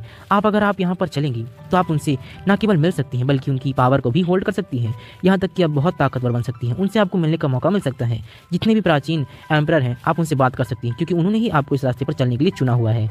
यहाँ पर बाइजू के बारे में सब लोग बोल रहे थे चलना शुरू करो, जल्दी करो, चलना शुरू करो, हम सब लोग इंतजार कर रहे हैं, तुम मेरी आइडल हो। दूसरा बोलते हैं कि हाँ हाँ सही कहा, तुम नौकरानी के रूप में एक बहुत अच्छी पहचान बना सकती हो। जितनी भी नौकरानियां उनके लिए एक आइडल बन सकती हो। एम्परर का तुमने मार्ग खोला हुआ है। तुम एक पीढ़ी के लिए बहुत बड़ा गौरव की बात हो, सम्मान की बात हो। चलो तुम मेरी रोल मॉडल हो, मुझे तुमसे देखना है। यहाँ पर बाइजू यहाँ पर 7th प्रिंस को और हमारे लेन को देखो, वो तो खुशी के हमारी पागल और बोल रहा होता है अरे वाह क्या बात है, मैंने तो गलती की थी जो मैंने तुम्हें बेच दिया। लेकिन पता नहीं मैंने क्या गलती की थी, मुझे ऐसा करना ही नहीं चाहिए था। सचमुच में मैं तुम्हारे सामने झुकने को भी तैयार हूँ। यहाँ पर मदर बोलती है कि क्या अब आप शुरू करना चाहती हैं लेडी। सो बाइजू कुछ भी नहीं बोल रही होती है। सो हमारा हमसे पूछता है कि जाओ भी और आगे बढ़ो, क्या कर रही हो। तो बाइजू बोलती है कि नहीं मुझे कोई भी दिलचस्पी नहीं है, मैं नहीं करना चाहती हूँ, मुझे बस वो आड़ू का फल खाना है, बाकी एम्परर वैम्परर मुझसे नहीं होने वाला है। ये सुनने के बाद से एकदम से शौक रहती है मदर की। बताओ हज़ारों सालों लाखों सालों में एक बार मौका मिलता है और एम्परर चुनता है किसी एक को, लेकिन फिर भी वो जाने के लिए तैयार नहीं है। तो हमारा एमसी बोलता है कि लेकिन क्यों, लाखों सालों में एक बार एम्परर बनने का मौका मिलता है, तुम पूरी दुनिया के एम्परर बन सकती हो। एम्परर ने तुम्हें चुना हुआ है, ये एक महान रास्ता है एम्परर बनने का जो तुमने खोजा है। तभी वो बोलता है कि लेकिन क्या तुम एम्परर नहीं बनना चाहती हो, क्या तुम एम्परर को नहीं देखना चाहती हो, हाँ क्या तुम सम्राट नहीं बन सकती हो। सो बोलती है कि नहीं मुझे बस आड़ू का फल खाना है, बाकी ये सब मुझसे काम नहीं होने वाला है, तुम समझ रहे हो ना, मुझे ये सब कुछ नहीं करना है। और ये क्या है एम्परर बनने का रास्ता, एक महान एम्परर, ग्रेट एम्परर, बकवास, मेरे लिए सब कुछ बकवास है, मैं ये बहुत उबाऊ काम नहीं करूँगी। हमारा एमसी एकदम साइलेंट रहता है और बोलता है तो फिर तुम क्या करना चाहती हो, हर कोई तुम्हें देख रहा, तुम एक आइडल हो, बताओ। तो बोलती है कि चाहो तो तुम आगे बढ़ सकती हो, मुझे नहीं जाना इस रास्ते पर। ये सुनने के बाद से सारे के सारे लोग थोड़ी देर के लिए साइलेंट रहते हैं। बताओ इतना अच्छा मौका है लेकिन ये छोड़ रही है। लेकिन हमारा एमसी तो बहुत खुश होता है, बिकॉज वो तो चाहता ही था कि हींग लगे ना फिटकरी फिर भी रंग चोखा, बिना मेहनत के सब कुछ मिल जाता। हमारा एमसी मुस्कुरा रहा होता है एंड बोल रहा होता है कि ठीक है, अब मेरी नौकरानी ने मुझे काम करने के लिए कहा है तो मैं ये काम जरूर करूँ, क्योंकि मेरी नौकरानी नहीं जाना चाहती है, इसलिए वो नौकरानी मेरी है। तो सीधी सी बात है, इसका मतलब मैं इस पर चल सकता हूँ, उसी ने मुझे ये बात कहा है तो फिर ठीक है मैं इस पर जाऊँगा। वो जाने लग जाता है, बोलता है कि मैंने सोचा नहीं था कि मैं सिस्टम के इस नियम को और मैं यहाँ पर साइन इन कर पाऊंगा, मैं इस मिशन को पूरा कर पाऊंगा। लेकिन लगता है कि भगवान की मुझे बहुत ज़्यादा बड़ी कृपा है, मैं बहुत ज़्यादा लकी हूँ कि मैं अपने मिशन को बड़ी आसानी से पूरा कर सकता हूँ। सारे के सारे लोग चिल्ला रहे थे कितना बेशरम, देखो किंशु कितना बेशरम है ना। वो नौकरानी वहाँ पर आई हुई थी, उस नौकरानी ने उस रास्ते को खोजा हुआ था, एम्परर ने उसे चुना है, तुम कैसे चल सकते हो किंशु। हमारा एमसी बेशर्मी की तरह वहाँ जाले जा रहा होता है। लोग बोले जा रहे थे नीचे उतरो किंशु, तुम इस ग्रेट एम्परर के रास्ते पर चलने के लायक नहीं हो। सर बोलते कितना बेशरम है, देखो कभी देख नहीं रहा है, कितना बेशरम इंसान, ऐसा नहीं कर सकते हैं। यहाँ पर एम्परर के रास्ते पर जिसे चुना गया वही चल सकता है। यहाँ हमारा एमसी बोलता है कि तुम लोग क्या बकवास कर रहे हो, वो नौकरानी मेरी है, ये फैसला उसका है, इसलिए हर उसके फैसले को मैं सम्मान करता हूँ। और वैसे भी जब वो नौकरानी मेरी तो उसके फैसले मैं ही लेता हूँ ना, तो तुम सबको परेशानी क्या है, जलनखोर कहेंगे जलो मत। हमारे एमसी आगे बढ़े जा रहा होता है और उसके आसपास की जितनी भी चीज़ें होती हैं वो मिटती जा रही थी धीरे धीरे करके, और हमारे एमसी के आसपास बहुत ज़्यादा स्पिरिचुअल पावर रिलीज हो रही होती है। हमारे चलते हुए सोच रहा होता है कि तो ये है ग्रेट एम्परर का रास्ता, वाकई में ये रास्ता बहुत कमाल का है। सो बोलता है कि सचमुच में ये ग्रेट एम्परर का रास्ता तो सचमुच में बहुत ज़्यादा रहस्यमय है, मुझे उम्मीद नहीं थी कि ऐसा कुछ भी हो पाएगा। मैं बहुत खुश हूँ इस समय ऐसा लग रहा है जैसे मेरी चारों तरफ की जितनी भी चीज़ें हैं वो धीरे धीरे करके गायब हो रही हैं, सिर्फ ये सड़क ही बची रहेगी जहाँ मैं चल सकता हूँ। ये कितना ज़्यादा भयानक है, ये समय बहुत ज़्यादा मुझे अजीब लग रहा है। सारे के सारे लोग देख रहे होते हैं बाहर से, और सारे के सारे जो रास्ता होता है धीरे धीरे करके वो गायब होता चला जा रहा होता है धुंध में। सो यहाँ पर यून बोलती है कि आखिर उस आदमी की इतनी हिम्मत कैसे हुई, वो मूर्ख कहीं का, ये रास्ता तो उस नौकरानी ने निकाला था ना, तो वो नौकरानी किसी और को भी तो चुन सकती थी, उसे ही क्यों चुना उसने, और आखिर ग्रेट एम्पायर के रास्ते पर वो कैसे चल सकता है, ये बहुत ही बेकार है। यहाँ पर दो लोग बोल रहे होते हैं कि आखिर कौन जानता है कि इस तरीके की नौकरानी भी इतना कल्टिवेशन कर सकती है। हाँ, उसी ग्रेट एम्परर के रास्ते को खोज लिया, आखिर ये तो समय की बर्बादी है। उसने वैसे भी उस 18 सन ऑफ गॉड को ये चीज़ कह दी। सचमुच में आखिर ऐसा कैसे हो सकता है, 18 सन ऑफ गॉड वहाँ कैसे आ सकते हैं, वो तो इस लायक भी नहीं है। सचमुच में वो नौकरानी बहुत ताकतवर है। दूसरा बोलता है कि अरे तुम लोग इंतजार करो ना, ये ग्रेट एम्परर का रास्ता कोई मामूली रास्ता नहीं है। यहाँ पर जब कोई एक इंसान चला जाता है तो आसानी से वापस नहीं आ पाता है, क्योंकि इस रास्ते पर जाने के बाद बहुत सी मुश्किलों का सामना करना पड़ता है, और जब उसने हेवन और अर्थ के नियमों को समझा ही नहीं तो फिर उसके पास कोई ताकत भी नहीं है। इसलिए वो इस रास्ते पर चला तो गया है, लेकिन जिंदा बचकर आएगा ऐसा कुछ मुमकिन भी नहीं है। सारे के सारे लोग हमारे एमसी के मरने की ही कामना कर सकते हैं, कुछ अच्छा तो सोच ही नहीं सकते हैं। यहाँ पर किरण भी बोल रहा होता है कि बिल्कुल सही कहा, जब कोई भी इस सम्राट या फिर एम्परर के रास्ते पर चलने लग जाता है और ज़बरदस्ती जाता है तो ये बहुत मुश्किल हो जाता है, क्योंकि जब कोई भी इंसान को एम्परर खुद से चुनते हैं, जितने भी प्राचीन एम्परर हैं वो इस रास्ते पर रहे हैं, इसीलिए अगर वो सबके सब चुनते हैं किसी भी इंसान को एम्परर बनने के लिए, तभी कोई इसके अंदर जा सकता है। जो भी इंसान हेवन और अर्थ के नियमों को समझ जाए सिर्फ वही इसके लायक है। अगर कोई दूसरा व्यक्ति इसके अंदर जाता है तो ये बिल्कुल भी अच्छा नहीं होगा। हज़ारों सालों में ये पहली बार हुआ है। 18 सन ऑफ गॉड सचमुच में उसका भाग्य अच्छा ज़रूर है, लेकिन उसके साथ अच्छा होगा या वापस लौट करके भी आएगा बहुत मुश्किल है, क्योंकि यहाँ बहुत मुश्किलें हैं। जो भी इंसान आज तक यहाँ पर गए हैं वो जल्दी वापस लौट कर नहीं आए, सिर्फ बहुत कम लोग लौट कर आए हैं। यहाँ हमारा एमसी अंदर चले जा रहा होता है, तभी उसे किसी की आवाज़ सुनी देती है कि आखिर तुम कौन हो, और यहाँ पर बिना हेवन और अर्थ के नियमों को समझे हुए तुम अंदर कैसे आ सकती हो, तुम्हें तो इसके लिए चुना ही नहीं गया था ना।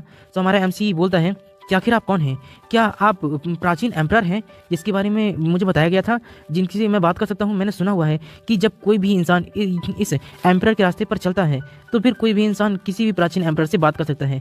ये हज़ार सालों में एक बार खुलता है, इसीलिए क्या मेरी एम्परर से बात हो रही है? इस सड़क पर मैंने रखा हुआ है कदम, ये बहुत ही प्राचीन है, क्या मैं उनसे मिलने वाला हूँ एम्परर से? तो एम्परर बोलता है कि हाँ, मैं ही हूँ प्राचीन एम्परर, मैं बहुत पुराना नहीं हूँ, वर्तमान समय में 1 लाख साल पुराना हूँ। इसीलिए बताओ तुम यहाँ कौन हो, मैंने तो किसी और को चुना हुआ था, आखिर तुम कौन हो? तो बोलता है कि मैं 18 son of God heaven gate से आया हुआ हूँ, मैं 18 सन ऑफ गॉड हूँ, इसीलिए मैं इस रास्ते पर चल रहा हूँ। वो नहीं आना चाहती थी। तो बोलता है कि क्या कहा, 18 सन ऑफ गॉड, वो भी हेवन के रास्ते से? क्या बात है, तो तुम एंशियंट गेट से आए हुए हो एम्परर बनने के लिए? क्या एंशियंट गेट के आसपास अभी भी कोई एम्परर है? तो हमारा एमसी बोलता है कि नहीं, दरअसल अब इस धरती पर कोई भी एम्परर बचा नहीं है, क्योंकि एंशियंट गेट पर लास्ट एम्परर था जो कि 1 लाख साल पहले ही गायब हो गया है, पता नहीं वो कहाँ चले गए, इसलिए पूरी दुनिया में कोई भी एम्परर नहीं है, इसीलिए मैं यहाँ पर आया हूँ। सो बहुत ज़्यादा गुस्सा हो जाता है, बोलते कि क्या कहा, पूरी धरती पर कोई एम्परर ही नहीं है, बिना एम्परर की धरती आखिर ये कैसे हो सकता है? ये देखो, सारे के सारे लोगों को नीचे निकालने लग जाता है जो कि एम्परर बनने के लिए इस रास्ते पर आए थे लेकिन वापस नहीं जा सके, ये वही सारे लोग होते हैं। सो मैं एमसी पूछ रहा होता है कि अच्छा ऐसा है। यहाँ पे बाहर का सीन दिखाया जा रहा होता है जहाँ पे सारे लोग बोल रहे थे कि आखिर चल क्या रहा है, जेडी झील इस तरीके से हिल कैसे रही है, ये तो गिरने जा रही है ऐसा लग रहा है, ये हो क्या रहा है? तो दूसरा बोलता है कि हाँ सही कहा, ऐसा लगता है जैसे कि कोई बहुत बड़ी ताकत है जेडी झील को गिरा रही है, ऐसे काम नहीं कर सकता है, कोई भी साधारण शक्ति ऐसा कैसे कर सकती है? हाँ सही कहा, क्या ये 18 सन ऑफ गॉड की वजह से है, ये कैसे हो सकता है? हाँ सही कहा, आज तक कोई भी इस एम्परर के रास्ते पर चल नहीं पाया है, लेकिन किसी ऐसे व्यक्ति से जिसे एम्परर नहीं चुना वो गया हुआ है, पता नहीं अब क्या होगा। यहाँ पर सेंट किरण बोलता है कि मैंने कहा ना आप सभी लोगों से कि आप सभी लोग शांत हो जाइए, एम्परर के रास्ते पर वो ज़बरदस्ती गया हुआ है। यहाँ पर कोई भी एम्परर के रास्ते पर बिना एम्परर की मर्जी के अगर जाएगा तो उसके कारण ऐसी स्थितियाँ उत्पन्न हो जाएंगी। हज़ारों सालों में ऐसा पहली बार हुआ है। किंसु ने हेवन और अर्थ के नियमों को जाने बगैर ही एम्परर के रास्ते पर निकल गया। अब इस धरती पर उससे वापस आ पाना बहुत मुश्किल है, और वैसे भी वो इसकी रिस्पॉन्सिबिलिटी अब कैसे लेगा पता नहीं है। देखते हैं कि अब क्या होने वाला है। यहाँ पर ये सारी बातें सुन रही होती है लेडी सेंट, तो बोलती है कि मदर आखिर सब कुछ हो क्या रहा है, पूरा का पूरा जेडी झील गिरता जा रहा है, ऐसा लग रहा है बहुत हिल रहा है। तो मदर बोलती है कि तुम फिक्र मत करो, जेडी झील पर मैंने वैसे भी पहले भी सुरक्षा जादू करके रखा हुआ है, इसलिए वो सुरक्षित रहेगी, उसे कुछ भी नहीं होगा। जेडी झील की जो भी शक्तियाँ हैं वो हिल रही हैं, लेकिन फिलहाल अभी सब कुछ सुरक्षित है, तुम फिक्र करने की जरूरत नहीं है। दरअसल एम्परर बनने के रास्ते पर कोई भी इंसान तब तक नहीं जा सकता है जब तक कोई भी एम्परर या प्राचीन एम्परर उसे ना चुने, क्योंकि किंशु को 18 सन ऑफ गॉड को चुना नहीं गया था, लेकिन फिर भी वो इस रास्ते पर चल पड़ा है। इसलिए अब मुझे नहीं पता कि वो वहाँ से वापस आ भी पाएगा या नहीं आ पाएगा। वैसे भी जिसे चुना जाता है वो भी जल्दी इस रास्ते पर वापस नहीं आ पाता है, तो पता नहीं अब क्या होगा। अब सब कुछ 18 सन ऑफ गॉड के पर ही निर्भर करता है। तो लेडी सेंट बोलती कि आखिर आपका मतलब क्या है मदर, आखिर आप क्या कहना चाहती हैं? क्या इसका मतलब ये हुआ कि उसकी मर्जी के बगैर जाने की वजह से वो किसी खतरे में है? अगर ये सब कुछ एम्परर की वजह से है तो इसका मतलब ये हुआ कि 18 सन ऑफ गॉड जो कि हेवन और अर्थ के रास्ते को शक्ति को संभाल नहीं पा रहे हैं, तो क्या एम्परर ने उन्हें कोई सज़ा दी है? तो बोलती कि हाँ, इसका मतलब यही है कि वर्तमान समय में 18 सन ऑफ गॉड बिना मर्जी के गए हुए हैं, इसलिए हो सकता है कि उसे एम्परर से कोई सज़ा मिली है। मुझे डर है कि शायद वो पहले ही मर चुके होंगे। हाँ, शायद बिल्कुल यही होगा। पता नहीं अब क्या होगा। वो इस रास्ते से वापस आ भी पाएंगे या नहीं। हम कुछ समय तक इंतजार करेंगे। आज इस एम्परर गेट के रास्ते को हज़ारों लाखों सालों के बाद कोई खोल पाया है, लेकिन एम्परर ने जिसे चुना है उसकी जगह कोई और चला गया है। पता नहीं अब क्या होगा। इससे अधिक बुरी बात और क्या हो सकती है कि महान एम्परर के रास्ते पर आज तक कोई नहीं चल पाया। ये बहुत मुश्किल बात है। पहले ऐसा कभी नहीं हुआ जेडी झील में। अब पता नहीं कि क्या होने वाला है। यहाँ पे हमें एम्परर के अंदर का सीन दिखाया जा रहा होता है, जहाँ पे एम्परर पूछ रहा होता है कि एशियन गेट में जो भी एम्परर था, वो एशियन गेट में पूरी दुनिया में आखिरी एम्परर था, तो वो आखिर हुआ क्या। तो मैं ऐसे बोलता है कि मुझे नहीं पता है। मैं बस इतना जानता हूँ कि आज से 80,000 पहले जो एम्परर थे वो उनका नाम था क्विंग फेंग। वो आखिरी एम्परर थे एशियन गेट के। लेकिन उसके बाद जैसे ही वो सिंहासन बैठे, पता नहीं कुछ सालों बाद वो गायब हो गए। लेकिन कहाँ गए ये किसी को भी पता नहीं है। मैं बस इतना जानता हूँ कि 80,000 साल के बाद से कोई भी कभी भी एम्परर बन ही नहीं पाया, क्योंकि एम्परर बनने का जो रास्ता है वो बंद हो गया। और आज लाखों सालों के बाद कहीं जाकर के ये रास्ता खुला हुआ है, जहाँ पर भले ही किसी और को चुना गया था, लेकिन वो जाने के लिए तैयार नहीं थी। इसीलिए मैं यहाँ पर आ गया और मैंने सोचा है कि बहुत खूब अच्छा हुआ कि मैंने कुछ समय पहले ही यहाँ पर थोड़ी बहुत यहाँ की किताबें पढ़ ली थी, इसीलिए मुझे इतना सब कुछ पता है यहाँ का इतिहास पढ़ने की वजह से। वरना मुझे तो पता ही नहीं चलता। वाकई में इसका जवाब देना बहुत मुश्किल हो जाता। सो एम्परर बोलता है कि एम्परर किंग फेंग, मैं समझ गया हूँ, वो आखिरी एम्परर था इस दुनिया का, तो अब तुम एम्परर बनने के लिए यहाँ पर निकले आए हुए हो। तो बोलता है कि हाँ, इस दुनिया में सारी की सारी ताकतें एम्परर के लिए एक रास्ता खोज रही हैं, ढूंढ रही हैं। लेकिन आप तो जानते ही हैं कि जितने भी अमीर और शक्तिशाली परिवार हैं, वो सारे के सारे परिवार, सेंट और यहाँ तक कि सन ऑफ गॉड, सबके सब अपने परिवार की ताकत को बढ़ाने के लिए और खुद की ताकत को बढ़ाने के लिए इस रास्ते को बंद करने और तबाह करने की कोशिश कर रहे हैं। क्योंकि अगर कोई एम्परर आ गया तो उनकी ताकत कम हो जाएगी। इसलिए पूरी दुनिया में सब अपनी अपनी ताकत को पैदा करने के लिए विश्व में एक महान सम्राट पैदा करना चाहते हैं और खुद सम्राट बनना चाहते हैं। ये सारी चीज़ें हो रही हैं, इसीलिए इतना सब कुछ मुश्किल पड़ रहा है। तो एम्परर बोलता है कि तो ये सब कुछ हो रहा है बाहर। खैर, एम्परर बनने के इस रास्ते को तोड़ा नहीं जा सकता, ना ही कभी ख़त्म किया जा सकता है। ये वही कर सकता है जो बहुत ताकतवर हो, अथवा हम जैसे इसके अंदर रहने वाले एम्परर ही ऐसा कर सकते हैं। कोई भी और बेकार इंसान ऐसा नहीं कर सकता है। और हम जिसे एम्परर बनने के लिए चुनते हैं, सिर्फ वही ऐसा कर सकता है। खैर, फिर भी तुम यहाँ पर आए हुए हो, वो भी मर्जी के बगैर। वो अपने यहाँ पास से कुछ टेंटिकल से निकालने लग जाता है और बोल रहा होता है कि तुमने मेरी मर्जी के बगैर यहाँ आए हो, इसलिए अब तुम्हें इसमें बहुत ही बुरी तरीके से सामना करना होगा। तैयार हो जाओ। जब तुम इस रास्ते पर चलने आए हो तो अब देखते हैं कि तुम इस रास्ते पर कब तक चल पाते हो। लाखों साल बाद इस दुनिया को एक बहुत ही खास तरह का एम्परर मिलने वाला है। तुम यहाँ मेरी मर्जी के बगैर आए हो, इसलिए तुम्हें न केवल इसकी सज़ा मिलेगी, बल्कि अब देखना मुझे भी है कि तुम कब तक टिक पाते हो। तैयार हो जाओ अपनी लड़ाई के लिए। अब तुम्हें यहाँ पर बहुत सारी परीक्षाएं देने के बाद आगे बढ़ना होगा।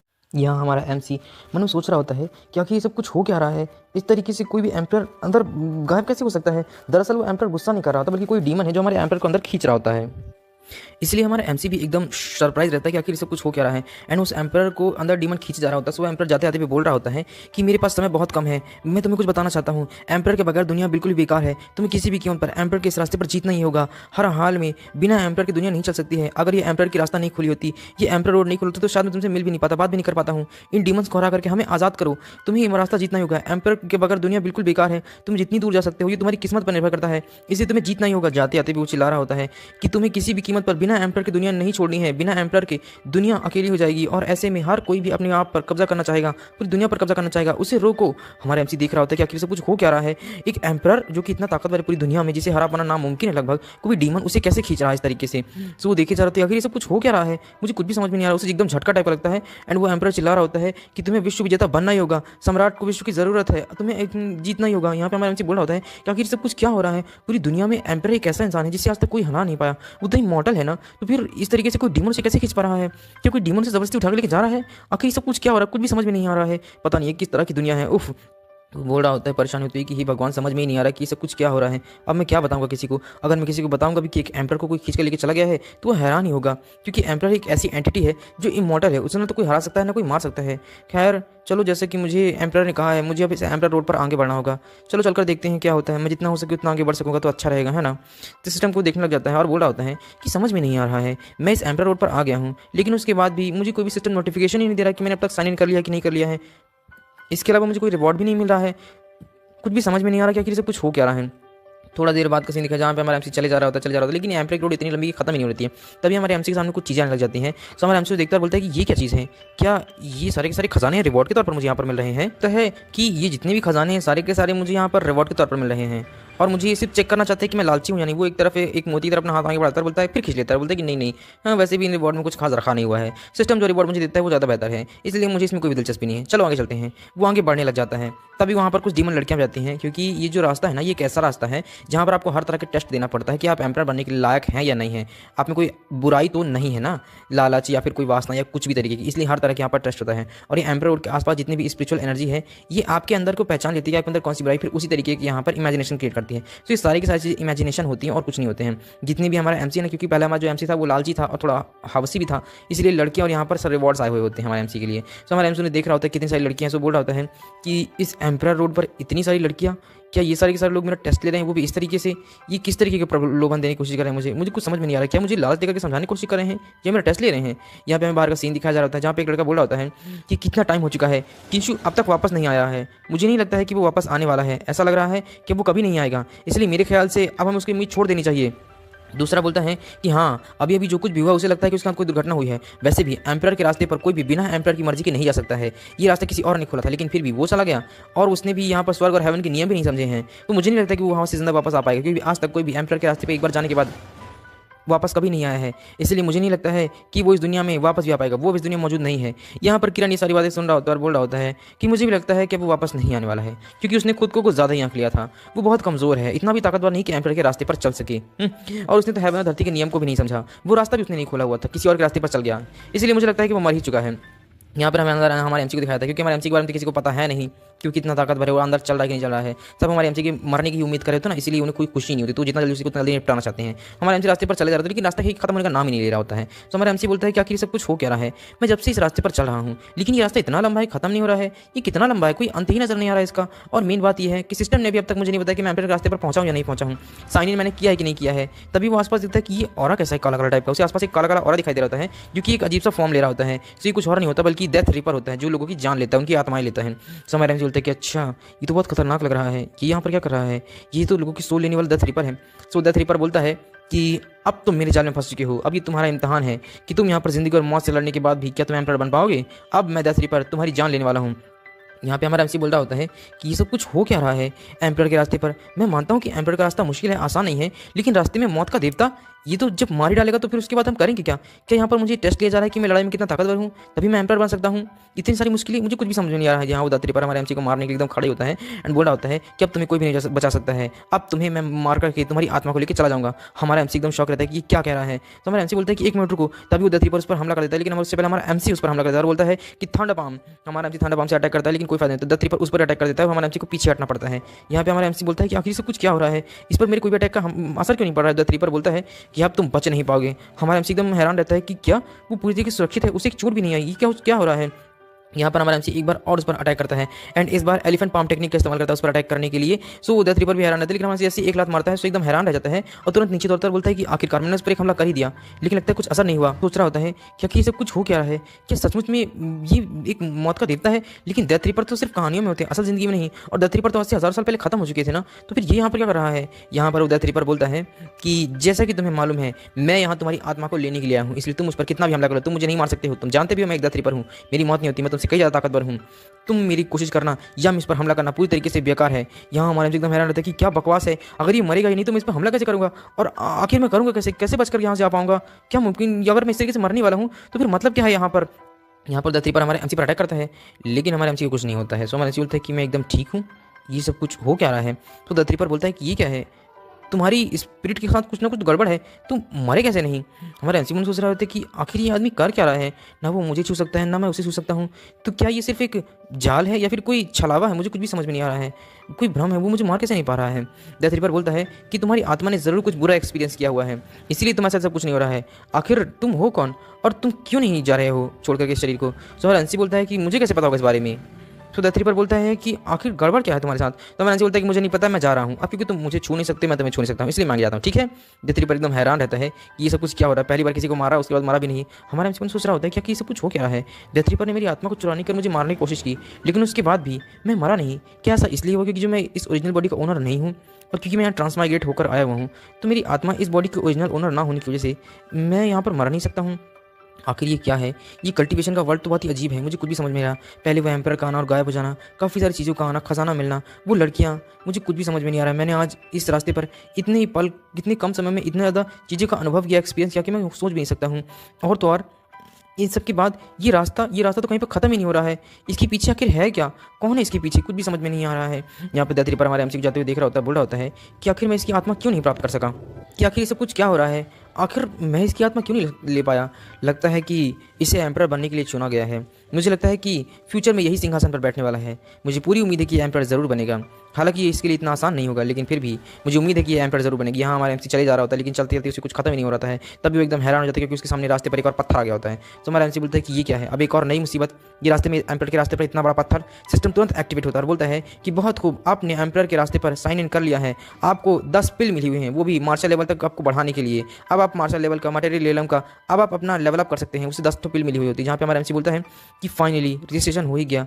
मुझे तो लगा था कि मुझे रजिस्ट्रेशन कर ही नहीं पाऊंगा, कोई सिस्टम पता नहीं कुछ खत्म ही नहीं हो रहा होता है। चलो कम से कम मेरा रजिस्ट्रेशन तो हुआ और मुझे इसके बदले में काफ़ी सारी अच्छी अच्छी पिल्स मिली हुई हैं, जो कि 9 मेरे मटेरियल रेलम को ऊपर बढ़ाने और लेवल अप करने के लिए है और एक मेरी स्पीड को शुद्ध करने के लिए है। ये जो गोल्डन कलर की बॉल है, ये लक की गोली है। जब कोई भी इंसान इसे खा लेता है तो उसका लक बहुत ज़्यादा बढ़ जाता है। मैंने यहाँ तक सुना हुआ है कि जब भी कोई मटेरियल रेलम तक पहुँचता है तब उसे अपनी बॉल से अपने आप को मजबूत करने की ज़रूरत होती है और अपना लेवल अप करने की ज़रूरत होती है, कल्टीवेशन कर करके। लेकिन मैं इस गोली को खा करके अपना लेवल अप कर सकता हूँ मटेरियल रेलम का। इतना ही नहीं, मैं अपनी आत्मा को भी शुद्ध कर सकता हूँ। और मैंने यहाँ तक सुना हुआ है कि मटेरियल रेलम तक पहुँचने के लिए आपको लक की भी ज़रूरत पड़ती है। कोई भी महान व्यक्ति ऐसे एम्परर नहीं बन जाता है और कोई एम्परर भी इसे एक्यूमुलेट नहीं कर पाता है। इसलिए इस दुनिया से पूरी तरीके से विलुप्त हो चुकी है। लेकिन फिर भी मेरे पास ये गोलियाँ हैं और मौजूद हैं। सचमुच में मैंने पहले भी मटेरियल रेलम पर पहुंच करके अपना ब्रेक थ्रू किया हुआ था, लेकिन वाकई में इस बार काफ़ी अच्छा है कि मैं अपना ब्रेक थ्रू करने के बाद अपना लेवल अप भी कर सकता हूँ। चलो अब मुझे जल्दी जल्दी से खा करके अपना लेवल अप करना चाहिए। मुझे मटेरियल रेलम पर अपने आप को बढ़ाना चाहिए।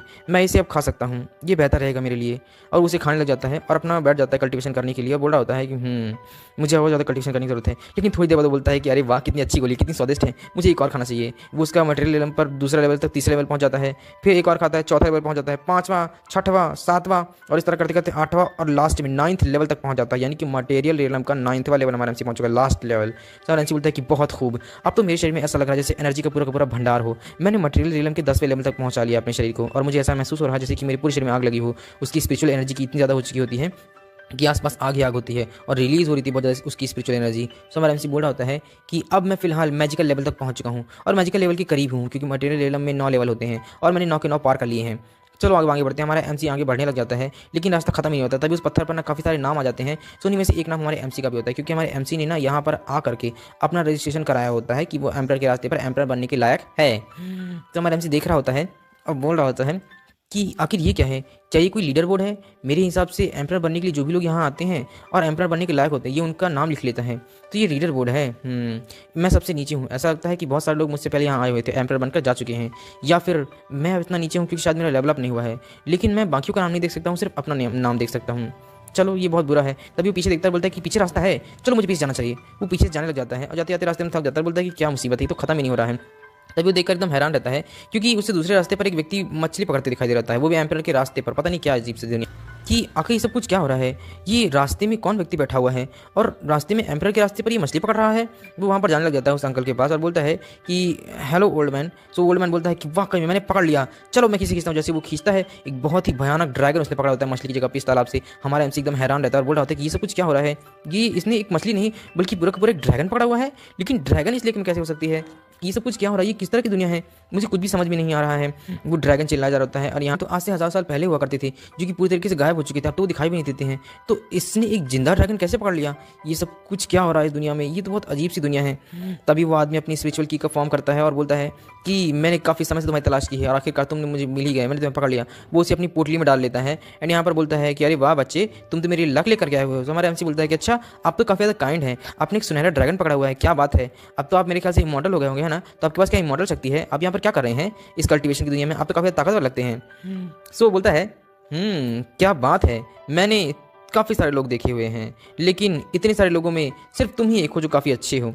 हमारा एमसी बोलता है कि क्या आप ऐसा है, वाकई में आपने काफ़ी अच्छा काम किया है एक ड्रैगन को पकड़ के। सो हमारा एमसी काफ़ी ज़्यादा खुश होते हुए मैंने सोच रहा होता है कि महान एम्पर के इस रास्ते पर, ग्रेट एम्पर के इस रास्ते पर कोई भी इंसान अगर ड्रैगन पकड़ सकता है तो वाकई में ये बहुत ज़्यादा महान व्यक्ति होगा, पता नहीं कौन है। सो आदमी बोलता है, अरे वाह बेटा, तुम तो काफ़ी ज़्यादा इंटरेस्टिंग हो, काफ़ी अच्छी चापलूसी कर लेते हो। मैंने कितने सारे लोग देखे जो कि इस एम्पर के रास्ते पर आए, काफ़ी ज़्यादा घमंडी थे, अहंकारी और निर्दयी थे, लेकिन तुम उनमें से एक महान भी हो, हाँ, और काफ़ी ज़्यादा चापलूस भी। यहाँ हमारा एमसी एकदम हैरान रहता है कि भाई उसने तो सचमुच में इस बार तारीफ की थी, सच ही बोल रहा था। सो बोलते हैं कि अच्छा ऐसा है। सो आदमी बोलता है कि पहली बार मैंने किसी चापलूस को देखा जो एम्पर के रास्ते पर खोल पाया है। वो अपने से कुछ चीज़ें निकालता है और बोलता है कि ये लो, मैं तुम्हें एक खास तरह की चीज़ें देता हूँ जो तुम्हारी मदद करेंगी, ये तुम्हारे लिए काफ़ी ज़्यादा काम आएंगी, तुम इनमें से कुछ भी चुन सकते हो, ये लो। तो हमारा एमसी बोलता है कि ये है क्या। सो बोलते हैं कि सारी सारी चीज़ें स्पिरिचुअल चीज़ से भरी हुई है, तुम्हारे मेरे पास इतनी है इसलिए तुम कुछ भी चुन सकते हो। सो हमारा एमसी बोलता है कि क्या मैं कुछ भी चुन सकता हूँ। तो बोलता है कि हाँ हाँ बिल्कुल बिल्कुल, तुम इनमें से कुछ भी चुन सकते हो। सो बोलता है हमारा एमसी की ठीक है, तो मुझे आपकी छड़ी चाहिए। तो बोलता है क्या, तुम तो बहुत ज़्यादा घटिया किस्म के इंसान हो, तुम सिर्फ एक बेवकूफ़ और कुछ भी नहीं। मैंने तो तुम्हें समझा था कि तुम काफ़ी अच्छे और समझदार होगी, लेकिन तुम तो ईमानदार नहीं बल्कि बहुत ज़्यादा चालाक हो। तुम किस तरह के इंसान हो, चापलूस कहीं के। मैंने तुम्हें अपनी छड़ी नहीं दे सकता हूँ, ये तो नामुमकिन है। मैं हर दिन इससे मछली पकड़ता हूँ, इसका इस्तेमाल करता हूँ, मैं तुम्हें छड़ी नहीं दे सकता। तो मैंने बोलता है कि ठीक है, तो आप मुझे वो टोकरी दे दीजिए, ये ज़्यादा बेहतर रहेगी। इन सब चीज़ों के मुकाबले वो टोकरी ज़्यादा ताकतवर नजर आती है। वो बोलता है कि नहीं, ये भी नहीं दे सकता हूँ मैं। वो एकदम हैरान रहता है कि आखिर मैंने पता नहीं किस लड़की को देख लिया, ये सब कुछ क्या हो रहा है। तो हमारा एमसी बोलता है कि क्या बकवास है, अगर आप मुझे कुछ भी दे ही नहीं सकते हैं तो आपने बोला क्यों कि मैं कुछ भी ले सकता हूँ। हाँ, अभी अभी तो आपने मुझसे वादा किया था, लेकिन आप अपने वादे से मुकर रहे हैं, ये गलत बात है ना। आप कुछ भी ऐसा नहीं कर सकते हैं। हाँ, आपने कहा था कि मैं कुछ भी चुन सकता हूँ, तो मैं कुछ भी चुन सकता हूँ। तो बोलता है कि अरे लेकिन मेरा ये कहने का मतलब नहीं था बच्चे, मेरा मतलब कुछ और था। हमारा एमसी बोलता है कि देखिए आपका मतलब कुछ भी हो, मुझे इससे कोई फर्क नहीं पड़ता है। नियम अनुसार आपने मुझसे कहा था कि मैं आपके पास से कुछ भी ले सकता हूँ, तो सीधी सी बात है मैं कुछ भी ले सकता हूँ। अभी अभी आपने बोला हुआ था, तो क्या आप अपने यहाँ उस आदमी को काफ़ी गुस्सा आ रहा होता है कि पता नहीं किस बेवकूफ़ को उसने पकड़ लिया। तो बोल रहा था कि क्या बेवकूफ़ इंसान है, पता नहीं मैंने किसके जाल में फंस गया हूँ। उफ। वो बोलता है कि किसने कहा कि मैं अपने नियम को अपने नहीं पालता हूँ। हाँ, मैं अपने नियम का पालन बहुत अच्छे से करता हूँ, मैं अपनी बातें को पूरा करता हूँ बच्चे, लेकिन इस ग्रेट एम्पर के रास्ते पर अगर तुम मुझे दोबारा ढूंढ सके तो फिर ठीक है, मैं तुम्हें अपना सामान, अपनी छड़ी और अपनी टोकरी दोनों दे दूंगा। तो मैंने बोलते हैं कि थैंक यू सो मच, लेकिन दोबारा मुझे इस रास्ते पर आने की कोई भी जरूरत नहीं, क्योंकि मुझे सौदा मंजूर नहीं है। तो बोलता है कि तुम्हें मालूम भी है ये ग्रेट एम्पर का रास्ता कितना ज़्यादा अच्छा है। हाँ, तुम्हें लगता भी है कि तुम इसे दोबारा खोल पाओगे, इतना भी ज़्यादा गर्व से मत कहो। तो मैंने बोलता है कि ये सौदा अच्छा है और मेरे ख्याल से मुझे ले भी लेना चाहिए। सो बोलता है ओल्ड मैन, लेकिन तुम इसे दोबारा खोल पाओगे, क्या तुम्हें यकीन है कोई भी इंसान एक ही बार इस रास्ते को खोल पाता है, दोबारा नहीं खोल सकता है। तो हमारा एमसी बोलता है कि अच्छा, लेकिन मैंने इस रास्ते को नहीं खोला हुआ है। दरअसल बात यह है कि इस रास्ते को कोई और खोल रखा था, लेकिन वो आना नहीं चाहता था, तो उसकी जगह पर मैं आ गया हूँ। मुझे कुछ नहीं पता इस रास्ते के बारे में। तो ये सुनने को तो शौक रहता है कि क्या ये रास्ता तुमने नहीं खोला हुआ है। तो बोलता है कि बेवकूफ़ निकल जाओ यहाँ से, जल्दी करो, कुछ भी लो, निकलो यहाँ से बेवकूफ़ कहेंगे, पता नहीं किस आदमी से पाल पड़ गया है आज, कितना बेकार दिन है। तो हमारा एमसी बोलते हैं कि नाराज मत होइए, नाराज मत होइए, मैं तो बस आपको दिमाग हल्का कर रहा था, मुझे लगा शायद आप अकेले होंगे, तो मैं बस आपको कंफर्ट देने के लिए और बोरियत दूर करने के लिए आया था। तो बोलता है कि रहने दो, मुझे कुछ जरूरत नहीं बोरियत दूर करने की, पता नहीं कैसा आदमी आ गया है। तुम्हें किसी भी एम्पर ने जब बुलाया नहीं, तुम दाव के बारे में कुछ जानते नहीं हो, यहाँ तक कि तुमने हेवन और अर्थ के नियम को भी नहीं समझा, तो दरवाजा खोलने पर तुम चले कैसे आए अंदर। जिस व्यक्ति ने दरवाजा खोला था उसी को अंदर आना चाहिए था। मुझे नहीं पता कि इतने साल से मैं यहाँ पर क्या बेवकूफ़ी कर रहा हूँ, लेकिन मैं यहाँ पर इतने साल सिर्फ मछली पकड़ रहा हूँ और मैंने इतने साल मछली पकड़ते हुए भी आई है, लेकिन मुझे उम्मीद नहीं थी कोई तुम्हारे साथ बेवकूफ़ भी आ जाएगा यहाँ पर, पता नहीं किस इंसान से पाला पड़ गया है। एक काम करो, मैं इनमें से कुछ भी तुम्हें लेने के लिए दे रहा हूँ, कुछ भी लो और यहाँ से निकलो शांति से। और वैसे भी तुम्हारी शक्ल तो किसी एम्पर की तरह लग नहीं रही है, तुम तो बिल्कुल भी बेकार दिखते हो। सो हमारा एमसी बोलता है कि हैं लाइक मेरा चाल इतना ज़्यादा ख़राब भी नहीं है। सो आदमी बोलता है कि जाओ यहाँ जल्दी से। सो हमारा एमसी पूछता है कि क्या मैं इनमें से कुछ भी एक चीज़ ले सकता हूँ। सो बोलता है कि हाँ, अब जब मैंने तुम्हें बोल ही दिया तो ले लो, क्या फ़र्क पड़ता है, अब मैं अपने नियम भी नहीं बदल सकता। सो हमारा एमसी बोलता है कि इसमें ऐसी क्या खास बात है जो मुझे लेना चाहिए, आखिर इससे मेरा प्रॉफिट क्या होगा ये भी तो बताइए। सो वो एक चाबी को अपने पास खींचने लग जाते हैं, बोलते हैं कि एक काम करो, तुम इस चाबी को ले लो, ये काफ़ी ज़्यादा रहस्यमयी है, सीक्रेट है, इससे तुम दुनिया के कोई भी तरीके से ताला खोल सकते हो, कोई भी सीक्रेट खोल सकते हो। सो हमारा एमसी बोलता है कि अच्छा ऐसा है।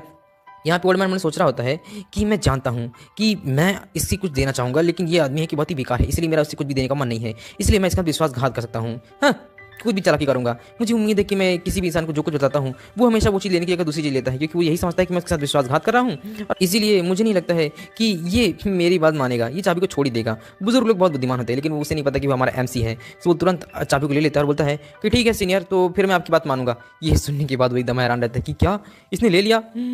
वो तुरंत दूसरी तरफ मुंह कर लेता है और बेचारा उदास हो जाता है कि बताओ इतनी कीमती चीज़ की चली गई। सो हमारा एमसी पूछता है कि क्या हो गया सर, लगता है कि आप अच्छे नहीं लग रहे हैं। सो बोलता है कि कुछ नहीं, मैं बस थोड़ा थक गया हूँ, मैं जा रहा हूँ अपनी मछली पकड़ने के लिए, तुम जाओ। तो हमारा एमसी बोलता है कि ठीक है मैं जा रहा हूँ, लेकिन मुझे उम्मीद है कि कभी ना कभी मैं एम्पर के रास्ते पर दोबारा जरूर आऊँगा, और हो सकता है कि मैं आगे किसी अच्छे इंसान से मिल जाऊँ। कौन जानता है कि आगे चलकर मैं किसी अच्छे इंसान से मिलूँ और शायद एम्पर भी बन जाऊँ। ये सुनने के बाद उस आदमी को बहुत गुस्सा आता है कि तो उसकी चीज़ चली गई, ऊपर से बकवास करा है। वो तुरंत उठा के बाहर फेंकता है, बोलता है कि निकल जाए से बेवकूफ़ कहीं के, हाँ गधा कहीं का। तभी वो बोलता है कि पता नहीं आज का दिन किस तरीके का था, किस वहाँ से गायब होता है, उस पत्थर के पास आता है एंड उसके बाद वो बोलता है कि आखिर ये कैसा अजीब सा बच्चा है, ये सब कुछ हो क्या रहा है। सो उस स्टोन पे ना उस हमारे एमसी का भी नाम होता है। सो हमारा वो बोलता है ओल्ड मैन कि ये क्या है, इस रास्ते पर इसका भी नाम लिखा हुआ है। ग्रेट एम्पर के रास्ते पर तो सिर्फ उसी का नाम लिखा जा सकता है जो ग्रेट एम्पर बनने वाला हो या फिर किसी को बुलाया गया हो। इसका नाम किंशु है, लेकिन वास्तव में इसने यहाँ पर सिर्फ पहली बार कदम रखा और इसका नाम आ गया इस पत्थर पर। जबकि कोई भी इंसान यहाँ पर जब 1 2 3 बार आता है तब कहीं जाकर उसका नाम आता है। यहाँ तक कि 9वां सम्राट जो कि काफ़ी ज़्यादा ताकतवर था, उसने भी 9 बार यहाँ आने की कोशिश की, तब कहीं जाकर के या वो यहाँ पर आ पाया था और उसका नाम इस स्टोन पर आ पाया था। यहाँ तक कि 3 बार जो लास्ट बार स्टोन बचे रह गए थे, उनमें भी लास्ट एम्पर को 3 बार कोशिश करनी पड़ गई थी तब भी, लेकिन इसने एक बार में नाम लिख ले लिया। ये बच्चे में कुछ तो खास बात है। चलो मुझे उम्मीद है कि ये बच्चा एम्पर तो ज़रूर बनेगा। ये किसी को दिखावा नहीं करता लेकिन काफ़ी अच्छा है, दिखता नहीं है लेकिन कितना कमाल का बच्चा है। चलो कोई ना, सही एम्पर बन जाएगा, एक एम्पर तो मिल ही जाएगा। ये एक ऐसा व्यक्ति जिसकी उम्मीद मुझे करनी चाहिए और जिसका इंतजार मैं कर रहा हूँ। यहाँ पे सारे लोग हमारे एमसी का इंतजार कर रहे होते हैं, लेकिन हमारा एमसी अब तक बाहर आया नहीं होता। सारे लोग बोल रहे होते हैं कि लगता है नहीं है कि वो वापस आएगा, मुझे नहीं लगता है कि वो वापस आने वाला, उसका इंतजार करना पूरी तरीके से बेकार है। बिना दाग को जाने और बिना स्पिरिचुअल पावर के वो अंदर चला गया। हाँ, दूसरा बोलता है कि सही कहा, वो तो एकदम कूड़ा कबाड़ा है, वो क्या ही कर सकता है अंदर जाकर के। मुझे नहीं लगता कि वो जिंदा बचा होगा इसके बाद भी। जो कुछ भी हुआ हमने अभी अभी देखा, उस हिसाब से तो मुझे यही लगता है कि वो अंदर मर ही गया होगा, उसे सजा मिली होगी और कुछ भी नहीं, क्योंकि ये रास्ता किसी और ने खोला हुआ था और उसने तो हेवन और अर्थ के नियम को भी नहीं समझा। दूसरा बोलता है मुझे नहीं लगता है कि वो वापस आने वाला है, उसने अपने आप को ज़्यादा ही आंक लिया था। कोई भी इंसान जिसे रास्ता खोला गया सिर्फ वही उस रास्ते पर जा सकता है। कोई दूसरा व्यक्ति जिसने हेवन और अर्थ के नियम को एक बिना समझा हो वो अंदर चला गया, वो तो अपनी मौत को ही बुला रहा था, वो मरना ही चाहता था इसलिए अंदर मर गया होगा। यहाँ पर किरण ये सारी बातें सुन रहा होता है। सो मदर से बोलता है कि मदर, मेरे ख्याल से अब हमें उसका इंतजार नहीं करना चाहिए, अब हमें आड़ू का फल बांटना चाहिए एंड इसके अलावा हमें यहाँ का ग्रैंड फेस्टिवल भी शुरू करना है और लेडी सैंड के साथ जो नहाने का कार्यक्रम है वो भी पूरा करना है। बेचारी लेडी सैंड एकदम डर जाती है कि ये भगवान इस जानवर के साथ नहाना होगा। तो यहाँ पर मदर बोलती है बाइजू को कि मुझे लगता है कि अब तक 18 सन ऑफ गॉड वापस नहीं आए हुए हैं, तुम्हें नहीं लगता है कि उन्हें कुछ हो गया होगा। तो बाइजू बोलती है कि नहीं, मुझे नहीं लगता है, क्योंकि वो बहुत ज़्यादा बेकार टाइप का इंसान है, इसलिए मुझे लगता है कि उस रास्ते पर चल रहा होगा, थोड़ा मुश्किल भी पड़ रही होगी, लेकिन मुझे नहीं लगता है कि उस रास्ते से वापस नहीं आएगा, वो काफ़ी ज़्यादा ताकतवर है। इसके अलावा मुझे लगता है कि शायद वो अंदर भी मजे कर रहा हो, इसलिए उसे टाइम लग रहा हो, क्या गारंटी। ये सुनने के बाद से बेचारी मदर भी एकदम सरप्राइज रहती है कि बताओ किस तरीके की लड़की है, कैसी सर्वेंट है पता नहीं। तो यहाँ पर सारे लोग बोल रहे होते हैं कि ये किस तरह की सर्वेंट है भला, ये सर्वेंट तो कुछ ज़्यादा ही अजीब है सच में, वो कितनी ज़्यादा एटीट्यूड वाली है ना। दूसरा बोलता है कि हाँ सही कहा। यहाँ पर एक बंदा और बोलता है कि किंशु वापस नहीं आने वाला है यंग लेडी, मुझे नहीं लगता कि हमें उसका इंतजार करना चाहिए, और वैसे भी वो किसी भी काम का तो है नहीं, वो वहाँ पर ज़रूर मर ही गया होगा। यहाँ पर सारे लोग खुशी मनाने जाते हैं हमारे एमसी की, कितनी बदतमीज़ है। और यहाँ पर यून बोलती है कि चलो फाइनली कम से कम किंशु मर तो गया, तुमने देखा ना गुदाव, हाँ फाइनली वो मर चुका है। वो इतना भी ताकतवर नहीं है कि वो कम से कम एक एम्पर के रास्ते पर चलकर एम्पर बन सके, उसकी मृत्यु होना तो यहाँ पर तय था। उसने बिना किसी हेवन और अर्थ के नियमों को जाने ये सब कुछ किया और उसके पास कोई भी एक्यूमुलेट ताकत भी नहीं है। यहाँ पर गुदाव बोलता है कि दीदी आपको इस तरीके से नहीं कहना चाहिए, आप मत भूलिए कि वो हमारा भाई है। सो यून बोलती है कि मुझे नहीं लगता कि वो हमारा भाई है, मैं तो उसे अपना भाई मानती भी नहीं हूँ। वो एक नॉर्मल इंसान जिसके पास एक नॉर्मल बॉडी है, हाँ उसका भाग्य थोड़ा अच्छा ज़रूर है, उसके पास काफ़ी अच्छी चीज़ें हैं, लेकिन इसका ये मतलब नहीं है कि वो एम्पर बन सकता है या एम्पर के रास्ते पर चल सकता है। वैसे भी उसने हेवन और अर्थ के नियम को भी नहीं समझा, यहाँ तक कि उस रास्ते को भी उसने नहीं खोला हुआ था। तो जब एम्पर ने उसे चुना नहीं तो वहाँ पर जाने के बाद उसकी मौत तो तय है। यहाँ पे हमारे एमसी को दिखाया जो कि उड़ रहा होता है एंड मैंने सोच रहा होता है क्या कि ये रास्ता कहाँ खत्म होता है, तभी एकदम हैरान रह जाता है क्योंकि वो पूरा का पूरा जो रास्ता वो टूट रहा होता है। तो बोल रहा होता है कि ये रास्ता कहाँ चला गया है, ये तो पूरा का पूरा रास्ता टूट रहा है। वो नीचे उतरता है, देखता है कि रास्ता एक एक खत्म होता चला जा रहा है। तो हमारे एमसी हैरान रहते हैं कि आखिर से कुछ हो क्या रहा है एंड उसके पास आसपास काफ़ी ज़्यादा स्पिरिचुअल पावर इकट्ठा हो रही थी और उसे घेरे जा रही होती है। तो हमारे एमसी बोलते हैं कि ये सब कुछ हो क्या रहा है इस रास्ते पर, कुछ भी समझ में नहीं आ रहा, रास्ता टूट रहा है और ये किस तरह की स्पिरिचुअल एनर्जी है। हमारे एमसी को पूरी की पूरी स्पिरिचुअल एनर्जी घेरी जा रही होती है। तो हमारा एमसी बोलता है लगता है हेवन और अर्थ के नियम में कोई ऐसी कड़ी भी है जो पूरी तरीके से अशांत है, शायद ये लोग मुझसे जुड़ने की कोशिश कर रहे हैं। ऐसा लग रहा है कि हज़ारों की संख्या में वो सारे के सारे मुझे यहाँ पर इकट्ठा कर रहे हैं और मेरे अंदर समा रहे हैं। सारे के सारे नियम हैं जो कि स्पिरिचुअल पावर के रूप में मुझे मिलते जा रहे हैं। तो ये है हेवन, ये सब मुझसे जुड़ रहे हैं। तो आखिरकार मैं एक एम्पर बनने के रास्ते में सफल हो ही गया, सक्सेस हो गया, आखिर मैं एम्पर बन गया। यहाँ पर हमें बाहर का सीन दिखाया जा रहा होता है जहाँ पर यून बोलती है कि मुझे नहीं लगता है कि वापस आने वाला है, मुझे लगता है कि वो बीच सड़क से कहीं गायब हो गया होगा। देखो यहाँ पर एम्पर की रोड भी गायब हो रही है, किंशु वापस नहीं आने वाला मदर, हमें आड़ू का फल बांट लेना चाहिए। यहाँ पर सारे लोग एकदम हैरान हो जाते हैं क्योंकि थोड़ी देर बाद एकदम बहुत ही हाईली प्रेशर क्रिएट होने लग जाता है। तो धड़ाक से बहुत ही बड़ा ब्लास्ट होता है एंड एक लोग बोल रहा होता है कि तू कितनी तेज रोशनी हम देख नहीं पा रहे हैं। सारे लोग बोल रहे थे कि इतनी तेज रोशनी, हमारे एमसी एकदम हीरो की तरह बहुत ही तेज रोशनी के साथ एंटर करता है। सारे लोग बोले जा रहे होते हैं कि आखिर क्या हो गया है। यहाँ पे हमारा एमसी आते ही बोलता है लेडीज एंड जेंटलमैन, आखिरकार मैं वापस आ ही गया हूँ, आप लोग मेरा इंतजार कर रहे थे ना। गाउशन खुश होता है, बोलता है अरे वाह मास्टर आप वापस आ गए। बाइजू को तो बिल्कुल उम्मीद रहती है इस चीज़ की क्योंकि वो जरूर वापस आ जाएगा, लेकिन यून वो तो बिल्कुल खुश नहीं थी क्योंकि वो हमारे एमसी को तो वैसे ही मरा हुआ देखना चाहती है। सो बोलती है कि आखिर ये कैसे मुमकिन है, इसके ऐसे इस तरीके का इंसान ये एम्पर बन गया, सचमुच में ऐसे कैसे हो सकता है। सारे लोग बोल रहे हैं कि अरे ये क्या है, सच में वापस आ गया। लेकिन एम्पर के रास्ते पर तो जल्दी कोई भी वापस आते ही नहीं पाता है, कोई भी इतना ताकतवर नहीं कि एम्पर के रास्ते पर वापस आ सके। देखो उसकी रोशनी कितनी ताकतवर है, कितनी सुनहरी रोशनी, कितना तेज चमक रहा है। सही कहा, लेकिन उसने तो हेवन और अर्थ के नियम को समझा ही नहीं था ना। तो फिर आखिर कैसे उसने ये सब कुछ कर लिया? मुझे लगता है कि उसने हेवन और अर्थ के नियमों को समझे बगैर यहाँ पर नियम को पालन कर लिया, कि नियमों को ना केवल समझा बल्कि वो लगता है कि एक एम्परर भी बन चुका है। जो सारे लोग, वो एक व्यक्ति बोल रहा होता कि आखिर ये कैसे हो सकता है, वो इस एम्परर के रास्ते पर कैसे बन सकता है एक एम्परर? वो तो इतना ताकतवर भी नहीं था ना, तो फिर ये कैसे मुमकिन है? दूसरा बोलता है कि ये कैसे हो सकता है, उसने हेवन के रास्ते को समझा ही नहीं होगा, उसने नामुमकिन है ये सब कुछ कर पाए, उसने हेवन और अर्थ के नियम को नहीं समझा, तो फिर ये कैसे मुमकिन है? आखिर ये कैसे किया? कि तुमने क्या एक्सपीरियंस किया? वहाँ पर किरण को भी काफी ज्यादा गुस्सा आ रहा होता है, बोल रहा होता है क्या सचमुच में वो जिंदा वापस आ गया? आखिर कैसे? वो मेरे जैसे सेंट से भी ज्यादा ताकतवर है, ये सब कुछ हो क्या रहा है? मैं सबसे ज्यादा ताकतवर था यहाँ, फिर ये कैसे हो सकता है? यहाँ पर हमें दिखाया जाता है हमारी लेडी सेंट को, जो कि काफ़ी ज़्यादा खुश होती है हमारे एमसी के वापस आने में। यहाँ पे मदर बोलती है आखिरकार वो वापस आ ही गया, ना केवल वापस आया बल्कि अब उसकी स्पिरिचुअल पावर भी काफ़ी ज़्यादा बढ़ चुकी है और उसने लगता है कि काफ़ी ज़्यादा एक्सपीरियंस किया हुआ है। काफ़ी अच्छी बात है, हमारे एमसी के पास इतनी ज़्यादा स्पिरिचुअल पावर होती है, इतनी ज़्यादा रिलीज हो रही थी, कुछ कहने को नहीं। सारे लोग देख रहे होते हैं उसकी चमक को और बोल रहे होते हैं वाह क्या ताकत है, क्या चमक है, देख रहे हो? उसे लगता है कि कितना सम्मानित किया गया, उसे कितना अच्छा शरीर मिला हुआ है। हमारे एमसी अपनी ताकत के साथ नीचे ज़मीन पर उतर रहा होता है, कितना हाईली प्रेशर क्रिएट हो रहा होता है एंड उधड़ाक से नीचे उतरता बोलता है कि फाइनली आई एम बैक, मैं वापस आ चुका हूँ और आखिरकार मैं एक एम्परर बन ही चुका हूँ। सो फाइनली हमारा एमसी एक एम्परर बन गया है। तो ये सीजन यहीं पर, अगर आपको वीडियो पसंद आई हो तो लाइक शेयर सब्सक्राइब जरूर कर लीजिएगा।